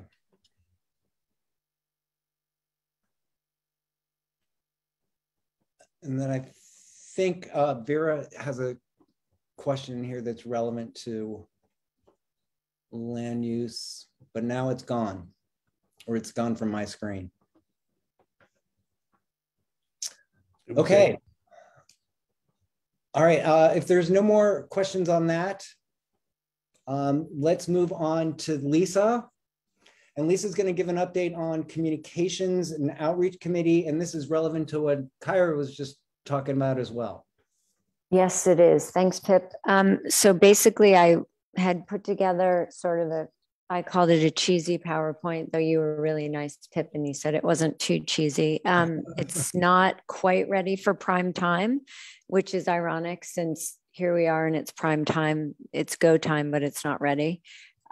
So anyway, what I'll do, and I've reached out to everyone on the MAC to find out sort of what's the best place to put up a poster. Some districts like Guerneville, Nick and Naomi, thank you for your input that there's not just one place. Jeanette, I got input on Pocket Canyon. Forestville, we know where, you know, there's one bulletin board in town, but there are other places, et cetera, et cetera. Mike also, you know, basically everyone got back to me, Cynthia, Kyra. So I'm trying to pull together where's the best place for a Luddite to go to see what's going on, and where's the best place for posting on social, Nextdoor, Facebook, etc. And it also starts with high level of District 5 and where all the places that get posted. So as we know, there's millions of places and we need it all on one concise document that we can then send out, I think. And I'm open to input from folks who kind of have a better handle on how we get the word out. Right, and Elise, I believe you're also collecting information on different groups that are in different areas that can help get the word out as well. Is that correct? Always, yes. And we also are going to do a big outreach push for a specific Russian River, Lower Russian River MAC and land use dedicated newsletter as well, so that people who just want the news from the MAC and or disasters get just that. So great. Communications updates are high on our priority. Great. Anyone on the council have a comment on what Lisa just talked about? If not, we'll go to the public. And I don't see any hands. I don't know if there's anything in Q&A. Doesn't look like it. Scream at me, Jason, if I'm wrong. Not seeing anything either, Chair. All right, thank you, Jason. So let's go to Vesta, and I believe Nick, you're going to talk a little bit about the latest on vacation rental ad hoc committee. Nick, do you want to say anything? Because we got Gary Helfrich coming from here from Permit Sonoma. And before Gary and I launch into the next thing, would you like to do any updates from your perspective? No, I was looking forward to the Gary and Vesta show, so I'm just going to sit back and watch. Okay, great. Gary, you ready? So we were talking about how this is going to be like one of those Commonwealth Club in conversation with. Hey, Gary, excuse me. Can you tell everyone who you are? And yes, I will. Thank you, Pip. My name is Gary Helfrich. I've lived in Camp Meeker for 35 years. I was on our fire department for 22 of those years. And I also work for the County of Sonoma as a long-range planner and in policy development. And my two assignments are the local coastal plan and the vacation rental ordinance update. So I am here as a county planner to solicit as much input as possible on the vacation rental ordinance update, and also share with everybody what we've heard to date, what we're planning on changing, and look forward to any suggestions, recommendations to make this a good ordinance, to fix the problems. So that's who I am. Yes. So Gary and I had a long discussion, which we bantered back and forth because basically it's what he's doing is going around to all the different MACs in the communities and getting their input. This vacation rental ordinance is countywide. And as people may know, the Santa Rosa has just gone through the same kind of process. They have now a temporary working document to change how they're doing things. So obviously it's a hot topic, and especially in our area where vacation rentals are an important part of our economy, but also have a huge impact on our neighborhoods. So basically we're just moving right along. And one of the things that I learned recently was that there was the word moratorium isn't correct. It's more like a freeze on new permits in terms of adding additional permits. But it's a temporary cap in the lower Russian River area and in a portion of Sonoma Valley. And in the case of the Russian River area, that not all permits are actually owned at this point. So that's why people can still buy a building and turn it into a vacation rental, because there are still some available. I'm correct about that, correct, right, Gary?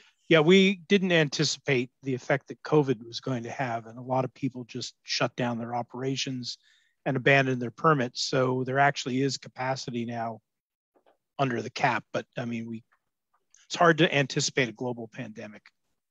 Yeah, totally. And one of the things that's really important is people were concerned that hosted rentals are part of this, and they are not. Just like bed and breakfasts, where there's somebody on property, it's a completely different set of rules. And so the unhosted rentals are really the topic of concern. Gary, could you bring an update of what you have learned so far in terms of what the current rules are and how they are enforced, and then what the current change in enforcement is looking like before the next ordinance is actually established? Okay, well, I'll start with what we've heard, and I don't think any of this is going to be surprising. The county complaint system is ineffective and frustrating for the public to use. Our vacation rental website is outdated and difficult to navigate. Vacation rentals have a negative impact on neighborhood character. There is a potential for blocking emergency access and evacuation routes. Housing stock is reduced and housing prices are increasing because of vacation rentals. And we should limit vacation or totally prohibit vacation rentals in high fire severity zones. Now that input is within the context of the direction we received from the Board of Supervisors on July 20th. We did a workshop with the board to get direction on how to move forward with this fairly big and complex problem.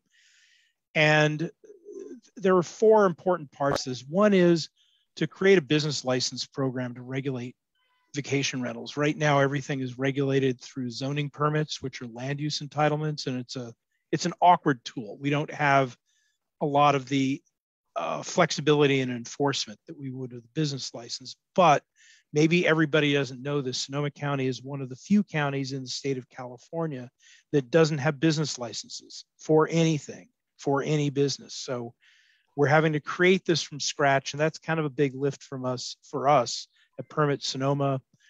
We have to work with the tax collector's office and figure out how to do something that really hasn't been done in the Bay Area for 50 years now. We were directed to study the impact on single-family housing supply, and we hired Dr. Rob Eiler from Sonoma State University because we wanted to get somebody local rather than a big consulting firm to do the study. And Dr. Eiler has provided us, we're in our third iteration of the draft. The two challenges we have is one, it's written like a graduate level economics paper, and it's just opaque to the public. I mean, great conclusions, great analysis, but we're trying to make this to be a document that anybody in this meeting could pick up and in 15 minutes understand Dr. Eiler's conclusions. Although one overriding thing that we've discovered just from the data is it has less of an effect on housing prices than we'd anticipated, and a far less impact on housing prices than the fires did. But that's about all. That's all I can share, not because we're not supposed to share it, but it's still, the analysis is still ongoing. But those are the two preliminary conclusions. And so the other direction the board gave us is to improve our reporting and our monitoring system and our enforcement process. I mean, that, I think there's universal agreement that we need to up our game there. And then update the ordinance based on specific community feedback for policy options. Don't try and make a one size fits all ordinance that what works in Fitch Mountain has to work in Guerneville and has to work in Agua Caliente and has to work in Bodega Bay. Very different communities, very different issues. So we've been, and also to meet with industry groups, because it's not just, we need to meet with the people that are operating the vacation rentals and really hear all sides of the issue. So that's what I've been doing for the month of October. If there are any neighborhood groups that would like to set up a Zoom with me, I'm available. Please, feel free. My contact information will be at the end here. I'll put a slide up of that, but happy to meet with community groups on specific issues and learn more exactly how vacation rentals are affecting your community.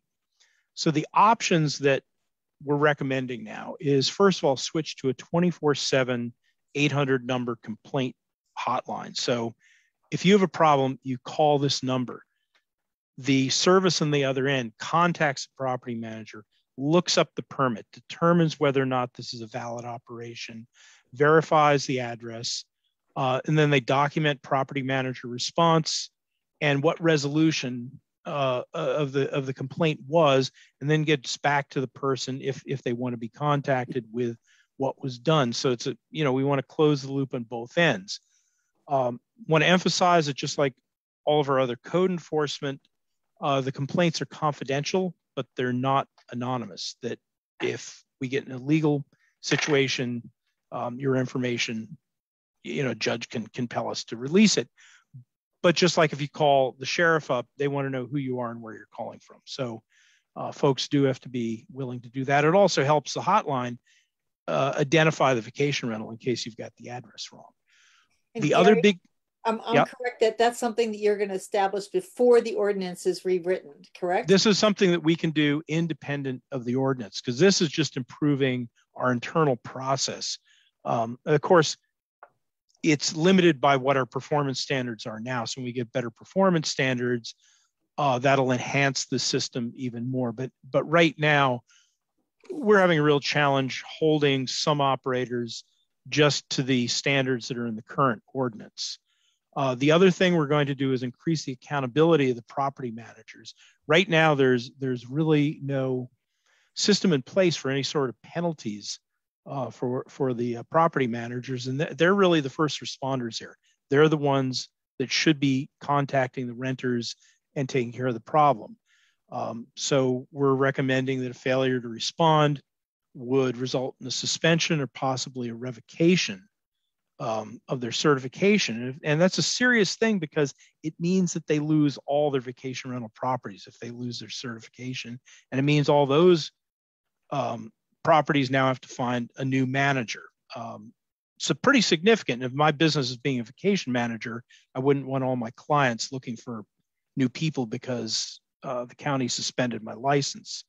The other big thing is the managers are going to be responsible for educating the visitors on the performance standards, what their behavior is expected to be as guests in our neighborhood, and also educate them on evacuation procedures and be responsible for evacuation when they're not.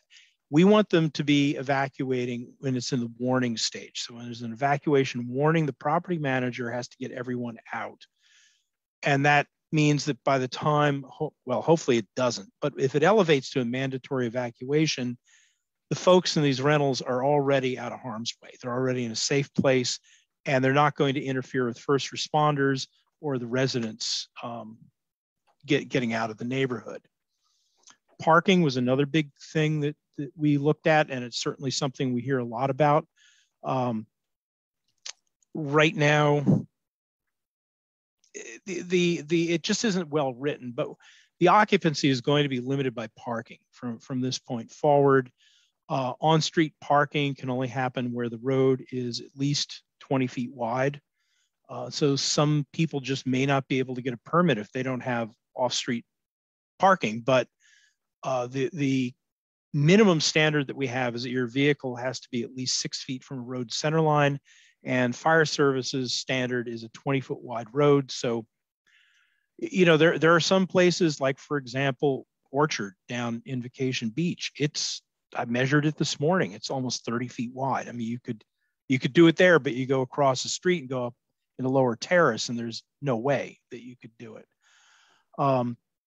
We also want to start regulating by both density and concentration, and the difference, density and proximity. And the difference is, density is just in a neighborhood, what's the ratio of vacation rentals to single family homes? Proximity is how far they are apart from each other. And why it's important to do it both ways. If you're saying in Rio Neto, proximity is going to have a much bigger effect than, say, you're on Austin Creek, where the properties are relatively large. There we would worry about density rather than proximity. You know, overloading the roads, putting too much demand on emergency responders. And in some cases, we may use both tools, but the idea is have a pair of tools that we can deploy in a context-sensitive way. And one that we heard from a couple of folks in Forestville lately that was an excellent suggestion is apply the same exterior lighting standard to vacation rentals that we currently apply to any house that goes through design reviews. So we're not talking about something enhanced, but there's quite a few vacation rentals that, you know, make the place, they just light it up. It looks like a gas station with a canopy. Our exterior lighting standard actually has a very, very simple, it's a complex, I'm not going to put all the text up, or although I can if somebody wants me to, but the main concept is light trespass. You can't have any light past your property line that is brighter than 1 lux. And the reason we picked that is 1 lux is how bright the full moon is on a clear night. And so that's something, first of all, that people know how bright that is. That's something that you can get your head around. Like when we say, so with sound, we say 45 decibels. A lot of people, well, what's a decibel? But if we say as bright as a full moon, that's the standard. And the idea is that's nature's standard for the brightest it gets at night. So we're going to hold you to the same standard that is the natural brightest condition that could exist outdoors. So our next step is going to be to collate everybody's ideas, write up the policy options, formally write them up, and take them to a workshop before the Planning Commission on November 18th. And this is a new approach that we're taking to the big, complicated policy documents, rather than just go right into, here's the ordinance, and the public shows up and they go, well, I got a lot to say about this, but it's already been written. So we're doing a two-step process where we do a community forum with the Planning Commission. We provide formal recommendations there, but we're not reviewing the ordinance. Public gets an opportunity to provide the commission with direct input. We take the commission's direction, public input, we prepare a draft ordinance, and we come back for the second hearing, which is the actual hearing for the ordinance. And we think that'll be January 2022. So that's what we're doing. That's kind of the state of the vacation rental address here, and happy to answer any questions. And please tell if neighborhood groups want to meet. That's what we're here for. So this is one of many opportunities where people can ask Gary questions that are specific to your neighborhood. The proximity one, I noticed that in Santa Rosa, they were saying 1,000 feet apart. Is that similar to what you're talking about in terms of proximity with our neighborhoods? I think it's going to be a much shorter distance. I mean, because, you know, we really do, like I live in Camp Meeker, and similar situation to Starrett Hill, Rio Neato, Champs a little bit, but in those areas, we're going to think about the number. We've seen it more be like between 300 and 500 feet in other jurisdictions. 1,000 feet, hard to tell. But like I said, that's going to be something that we're going to take under advisement, and that'll be a policy decision for the Planning Commission. What we're going to do is offer up best practices in other jurisdictions for proximity and also for concentration. So concentration, like the person who has issue with the houses surrounding her in Grays Court in Forestville, she is literally surrounded. Would that be impossible under the new laws? It would be very difficult.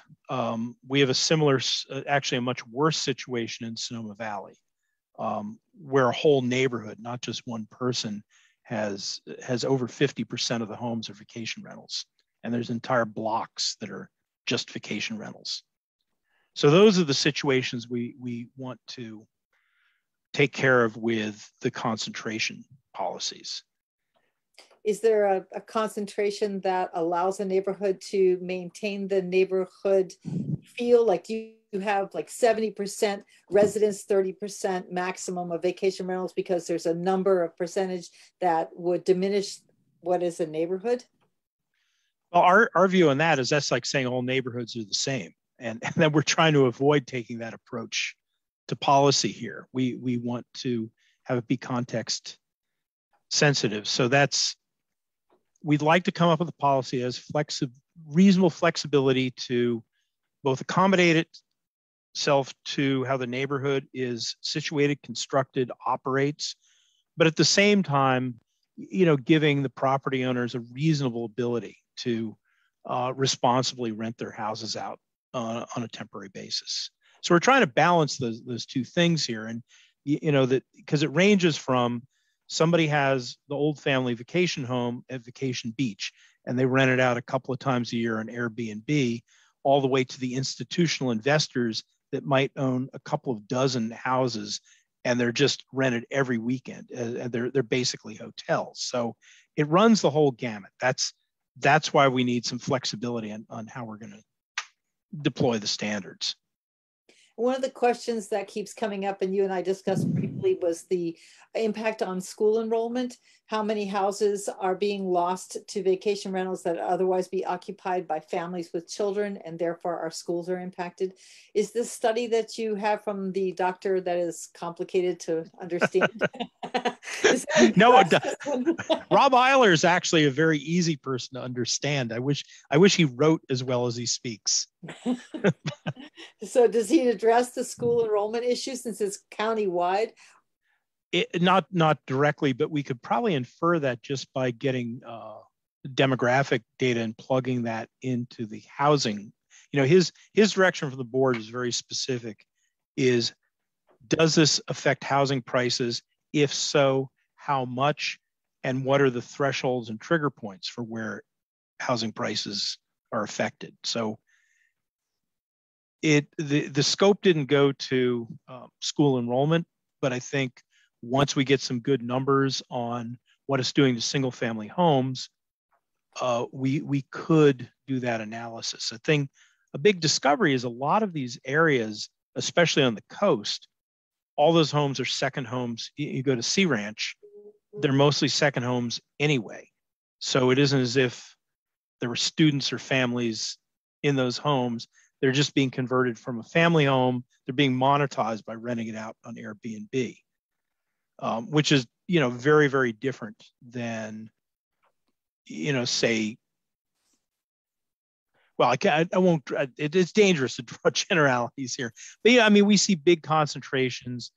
Part of the study we did initially was we actually looked at the concentration in most of the communities. And I was hesitant to put the maps up because I know if somebody mapped Camp Meeker, I'd get prickly if they got it wrong. And everybody, rightfully so, gets prickly if I get their neighborhoods wrong. But, you know, generally we saw places like Gernwood Park is very high concentration. Drake Road has a high concentration, but other places like Rio Neto really didn't have a particularly high concentration. And I wish we don't have good data from the tax collector. We tried to get this on homes that do have the homeowner's exemption, that it's a second home and they get a break on their taxes. That data just wasn't robust enough to rely on. So very long-winded way to say, it's going to be tough to actually get some actionable data on school enrollment, but we're going to try. We're going to do our best. We do have questions, hands that have been raised. Could we? I'll stop talking. Sorry. Instead of going the long version for each of these, if we could keep it direct. Give me a 30-second timer. Okay. We have quite a few questions, and we're towards the end of our time. So. Jason, would you like to recognize Chair, would you like to recognize the hands raised in the council? Kyra. Yeah, Gary, thank you so much. That was very informative. I wrote down like 3 questions. One was, would he consider vacation rental short-term versus long-term rental? Where to find the draft of the ordinances that you're putting together, and how do our constituents find out how to get engaged to be part of the public comments and hearings? Thank you. Okay, so short-term rentals are defined by state law. So you just go to the Revenue and Taxation Code, and that's probably a link that I want to put up on the vacation rental webpage, so you can just read it. But we don't get to determine it. It's determined by the state. It's 30 days or less, period. That's it. No discussion. We don't have a draft ready yet because we're still doing our analysis. So once we've finished our internal review, we're going to release the policy options, because that's all we're going to bring to the Planning Commission. I mean, we don't want to be disingenuous and write a whole ordinance and say, you know, sorry, no, we're just going to bring the policy options, have the commission give us the direction. Sorry, I forgot your last question. I didn't write that down. Just how does the public or our constituents out there find out where to comment and when to comment? Our relatively terrible website. And what you should do, though, is just go to the vacation rental website, and there is an email link there. It's mostly for people applying for vacation rentals. We've got it set that internally it's all going to go over to me. So use that contact. Initially, we're going to try and set up a dedicated email system, just like we have for the local coastal plan. Thanks, Gary. Nick? I just wanted to check and see how your, what kind of communication you're getting from the agencies, the local rental agencies, if they're participating with you at all at this point. They are, and most of them actually are pretty positive about upping our game for enforcement, because it's in their interest to see the bad operators weeded out. It affects their business. They don't have, they're sensitive to PR, and right now they don't have the best public image. So if we do better enforcement, we're going to get rid of the bad operators, and it's not going to have as big of an impact as it does now. All right, great, thanks. All right, we're running short on time, so I'm gonna go to the public, and I think John has his hand raised. Hi there, thanks again. Sure. With respect to the, I'm sorry, in order to be brief, I'll just not try to be as succinct. When you're talking about, I forget the two terms that you used about proximity, and there was one other. And density. And density. I was a little confused about what the difference is, and then you talked about feet, 500 feet, 1,000 feet. 500 feet from what to what was the question, and maybe I can look this up later on the website. For instance, I live on Summit in Gurnwood Park, and across the street from me, all 6 houses, I'm in the middle, and all 6 houses are vacation rentals, and the 2 on either side of me, on my side of the street, are now planning to become vacation rentals. So I will be surrounded by 8 vacation rentals. So what is 500 feet? What is 8? What is 1,000 feet, etc.? The other question is, you mentioned November 18th.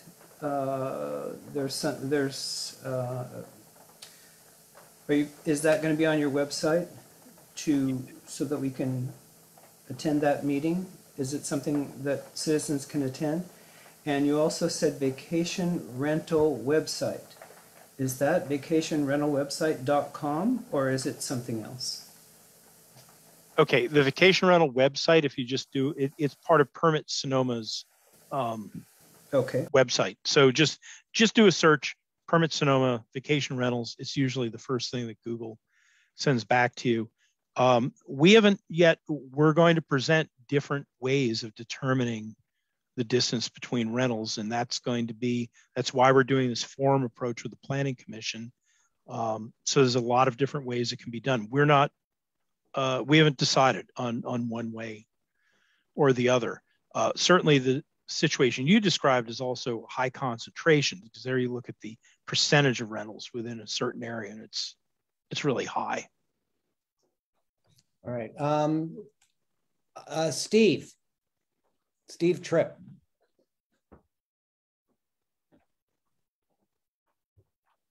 That's Steve. Hi, thanks. I'll try and be really quick, Gary. Thank you for the presentation. First of all, thank you for the focus on property managers. I live in a community that was all 12 houses on my street were all family, and now half are vacation rentals. In my experience, the property managers are rude. They don't respond in a timely fashion, and they blame the homeowner who's complaining, and they also blame the property owner when I complain, and they never have resolved a problem, including putting out a fire in a fire pit during a red flag warning when the power was out during a fire emergency period that I put my hose on. So that's sort of, thank you for that focus. I would suggest that the vacation rental managers be asked to have the property owners or property renters sign up for Nixle or the other reporting mechanisms, because I've more than once have had to go to a neighbor to tell them that we were under an evacuation warning while they were barbecuing, and they refused to believe me. They thought I was crazy. So that's the other thing. The other 2 things that I'd bring up that you haven't mentioned are garbage cans and when they're put out, and dogs. Garbage is picked up on a particular day of the week. You put your garbage cans out the night before and you take them in the day of. And you don't tell neighbors who complain about seeing the cans out that it's not the neighborhood's norm to do that. And you can't possibly afford to have somebody handle the garbage. I've offered to take the cans in, but they continue, houses turn over on Sunday. Our garbage day is Friday. They go out every Sunday. And it's rude. And dogs, people from wherever they're coming from, let their dogs out in the country and they go free, go free, go free. We're riverfront. These dogs are in the river in 5 minutes. They're chasing all the ducks and everybody else and the sea otters. And then the people are constantly calling them from the porch at the loudest voice possible early in the morning and late at night to return. And it's annoying. And I haven't seen garbage or dogs reflected in the regulations, and it ought to be. Most of the vacation rentals tell me, well, we have to be dog friendly in order to let people in. Well, their people need to be community friendly and know how to manage their dogs. That's as brief as I could be. I'll be glad to submit these in writing again, should you not have them. All right, great. Okay, actually, I can give you a short answer there. Sure. With the exception of the dogs, those are all in our current performance standards.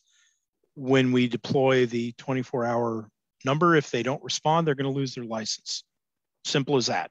They can be rude, but they're not going to be in business for very long. The dogs that's an animal control issue. County has a leash law. Once again, that would be something that you'd call 800 number. The property manager has to deal with it. If they don't deal with it, they lose their license. I mean, it keeps coming around full circle of that. If they want to stay in business in our county, they're going to have to follow our regulations. All right, thanks, Gary. We are running very short of time, so we're going to move on to the next topic, which is trash and Lisa. Okay, so 7th inning stretch and end of the game very quickly if anyone needs a stretch. So thank you so much to Elise and Alice. The trash tracker is at the end of your packet. It's an Excel spreadsheet. Thank you, Elise. It's keeping us organized, and we'll run through this each time we give you updates. I'm going to try to hit the first 5 or 6 topics quickly. And again, it's in your tracker, so I won't read them first. So the first thing is adopt a road / adopt a highway. So Alice is going to talk about this for about, I think she said 38 seconds. So Alice, would you like to speak? Yeah, I just put a link into the chat. Awesome. For the TPW site for Adopt a Road. I got interested in doing this, and it turns out it's a really fun, easy, awesome way to help clean up our communities. You go on there, you do a very small amount of paperwork, and you can adopt either 2 miles of road going in one direction or 1 mile of road in both directions. And you basically are committing to doing 2 cleanup events and generally keeping that area clean. You get a plaque that says your name, your business name, if you want. And then you can also use those as community events, like the Riverkeeper events do on the river, but this is just for roads. So check it out. I think that it'd be a really great way to keep our community cleaner and keep trash from being mowed in when we do our roadside mowing. And also just generally create a better appearance and keep some of that stuff from flowing out into the river and into the ocean. So I'm just gonna make a plug, Adopt a Road, check it out. Excellent. And we're gonna be promoting that those promotions will be coming up, and we'll be getting the word out and to sign up road sponsors. Okay, next thing is funding trash pickup. There are a couple of grants in process right now. One is a $7,500 grant for Kiri and Sally from Everclean. And the second one is a $20,000 grant for the Russian River Keeper. So this is to fund all the trash pickup that doesn't happen, by ecology. And of course, jump in and correct me when I'm misspeaking here. like with Kyra, there's a big learning curve on this group here. Okay. The third issue is tarping loads from Republic. And those loads, as everyone knows, need to be covered. Sometimes they're not. So we're going to be trying to figure out how to get better enforcement on that. The fourth thing is Clean California. We're going to try to do some public art on trash cans. So of course we have to promote an open call for artists to try to get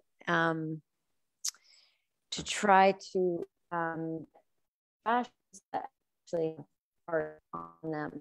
That will also be a project that will be coming up. Also, we need to put out try bins, like bins with recycling, garbage, and compost. And we need volunteers to help us find out where the best places are to locate these trash cans and what the criteria are for placement, et cetera. So we will be promoting that as well. Trash, like Alice mentioned, what we're going to try to do once we get all of the, we're going to get scheduled to come for the mowers come along and cause all the microplastics to fly everywhere, including into the river. So we're going to be working on scheduling that to make sure, you know, that there's policy change at both TPW and Caltrans for this. I'm not sure how much more we wanted to go into tonight since it's the end of the meeting, but we could stop there. Or Elise, did you want to sort of either bolster anything I said just now or add on any of the ones that go below the no mowing of trash issue? That's my question for. All right, and you're breaking up, Lisa. We can't really hear a word. Was I really up a lot? We're having District 5 sound issues. The point I think that Lisa's making so well is that we've been working on the trouble with trash for about a year, and we have been following up on these projects that we've discussed in terms of education, funding, better ways of looking at it. And this is just a tracker that we use and that the ad hoc committee is working on. We're just going after each one of these elements and doing the best we can to contain this problem and get a handle on it. All right, great. Anyone on the council have a question for Vesta? Yeah, one of the things that my group was doing when we were applying for the RFP for the revitalization project was putting together a map of trash cans and public restrooms. That is an app on a cell phone. So if someone has some trash, they can actually go on to put themselves on a locator on their map where they are and know where the trash cans are in Sonoma County or along the Russian River. Same thing with the public restrooms, because people will literally piss and shit on the side of the road if they have to, or find a bush. And so if they know where the public restrooms are and it's possible to make this app that people can find on their cell phone, then we would like to do that. So if that could be part of the trash tracker program to this app with the public restrooms and trash bins, that would be a wonderful thing to add. All right, thanks, Vesta. Anyone else on the council have a question or comment? All right. Oh yeah, Nick, go ahead, Nick. Sorry. Have you reached out with the Adopt a Road program to the various business organizations, the Chamber of Commerce's, the Rotary, those sorts of folks? I found a cute little road right across the street from my business that I think I may just adopt. And, you know, it's not a long one, but it's something. So, you know, this might be something to get more people involved in. Looks simple. Exactly. Can you hear me right now or no? Yeah, we can hear you. Okay, sorry. Exactly, Nick. That's exactly the thing that we need to do, is to promote it, to walk around to businesses and to find folks who would be willing to do this. So yes, that's spot on. Thank you. Great. Okay, any public questions or comments about the trash specifically? We can take one question before we have to move on to the next because it's getting on to 7:45. So let's just take Lawrence. I was just asking, I thought that stuff on the vacation rentals was great. Thanks, Gary. What I can't figure out is I talked to Andrew Peacock because I got a notice in the mail about a rental being established. Larry, is your question about trash? Because that's what the subject we're on right now. No, nobody ever got to my message before, so I guess. Yeah, we're gonna have to. Okay, thank you. This is about trash. Sorry about that. Okay, then I thank you very much, Lisa, Elise, on trash. And the last staff report is from 5th District. So Elise, you want to take it away? Thanks so much. I just have one piece of good news to report coming up. On December 4th, we'll have on the Board of Supervisors calendar a consent item to fund a project we've been talking about for, I think, a couple years now. So we've been talking about wanting to do a strategic plan to address local services provision, things like trash and bathrooms and parks, and who provides those and how can we fund them. And so we have put together a board item and found a source of funding to bring in a team of people to help us work on that issue. And it's very exciting that this is moving forward. So one of the issues we have in unincorporated county is that we don't have a city, we don't have city taxes, we don't have a city budget that does a lot of these different things. And so we've put together a project to work on solving that. And so that will be on the board item on December 4th. And so we should be rolling something out early in 2022 to study and find solutions for these constant local control over local services issues. Great. That's it. Sorry, I was muted and I was talking anyway. Anyone on the council have a question about what Elise was just talking about? I see Jeanette. You're muted, Jeanette. Okay. Is this the beginning of forming a special community district? Is that what you're talking about here with your strategic plan? There isn't a specific goal in mind.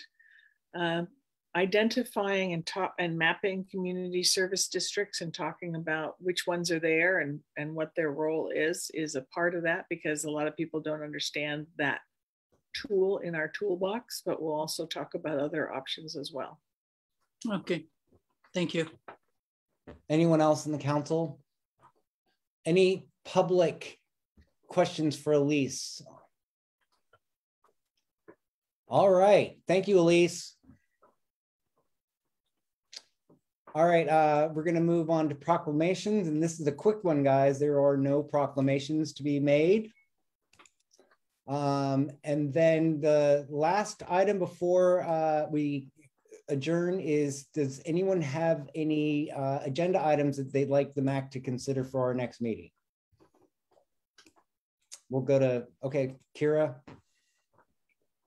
Yeah, I think I sent it to you guys already, but I'd like to have a report from the CAG and do a state of the CAG report. And I can work with them to get them ready for that. All right, great. Thanks, Kyra. Anyone else on the council? Mr. Nichols.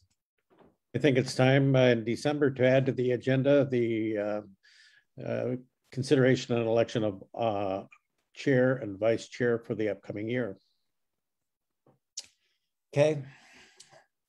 Anybody else? All right. Anyone in the public have and we're gonna make this quick, right? So Vera.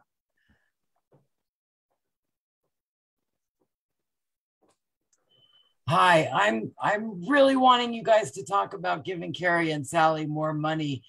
Talking to them directly, what they're getting is not even going to begin to cover their costs. And I'm so happy that you're giving them money. I am so happy that you're giving Russian River Keepers money, but it should be more balanced as far as the two of them and really, really talked about.